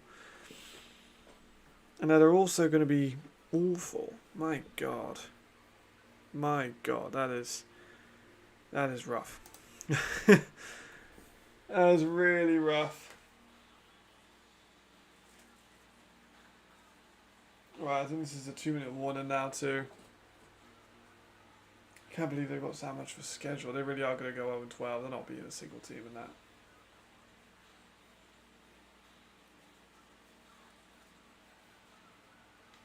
Well, we've had teams go 0-12 before.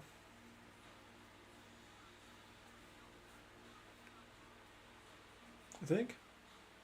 We've had did Surge go 0-12? I feel like Surge went 0-12.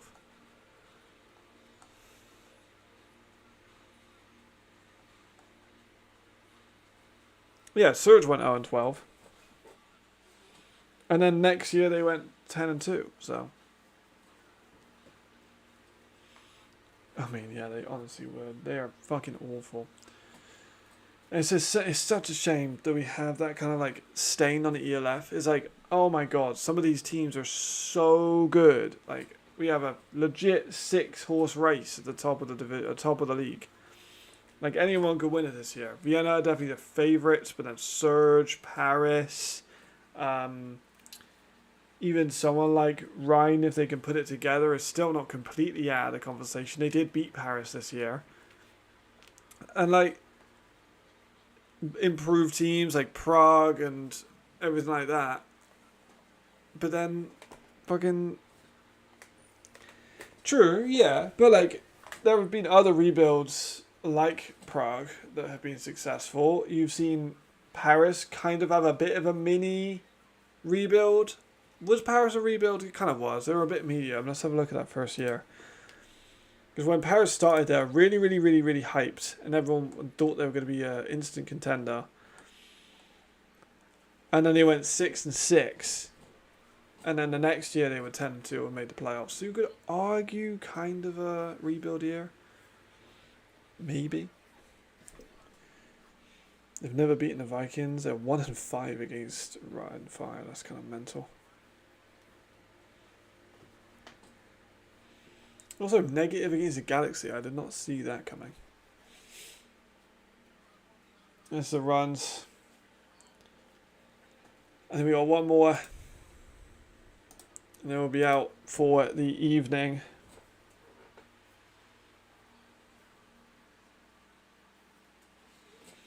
I'll see everyone I'll see everyone tomorrow morning anyway, so I'll give the keep the exit short and sweet because I'm hungry. I had my 500 grams of yogurt, but now I'm getting a little peckish. I think we got the last play here.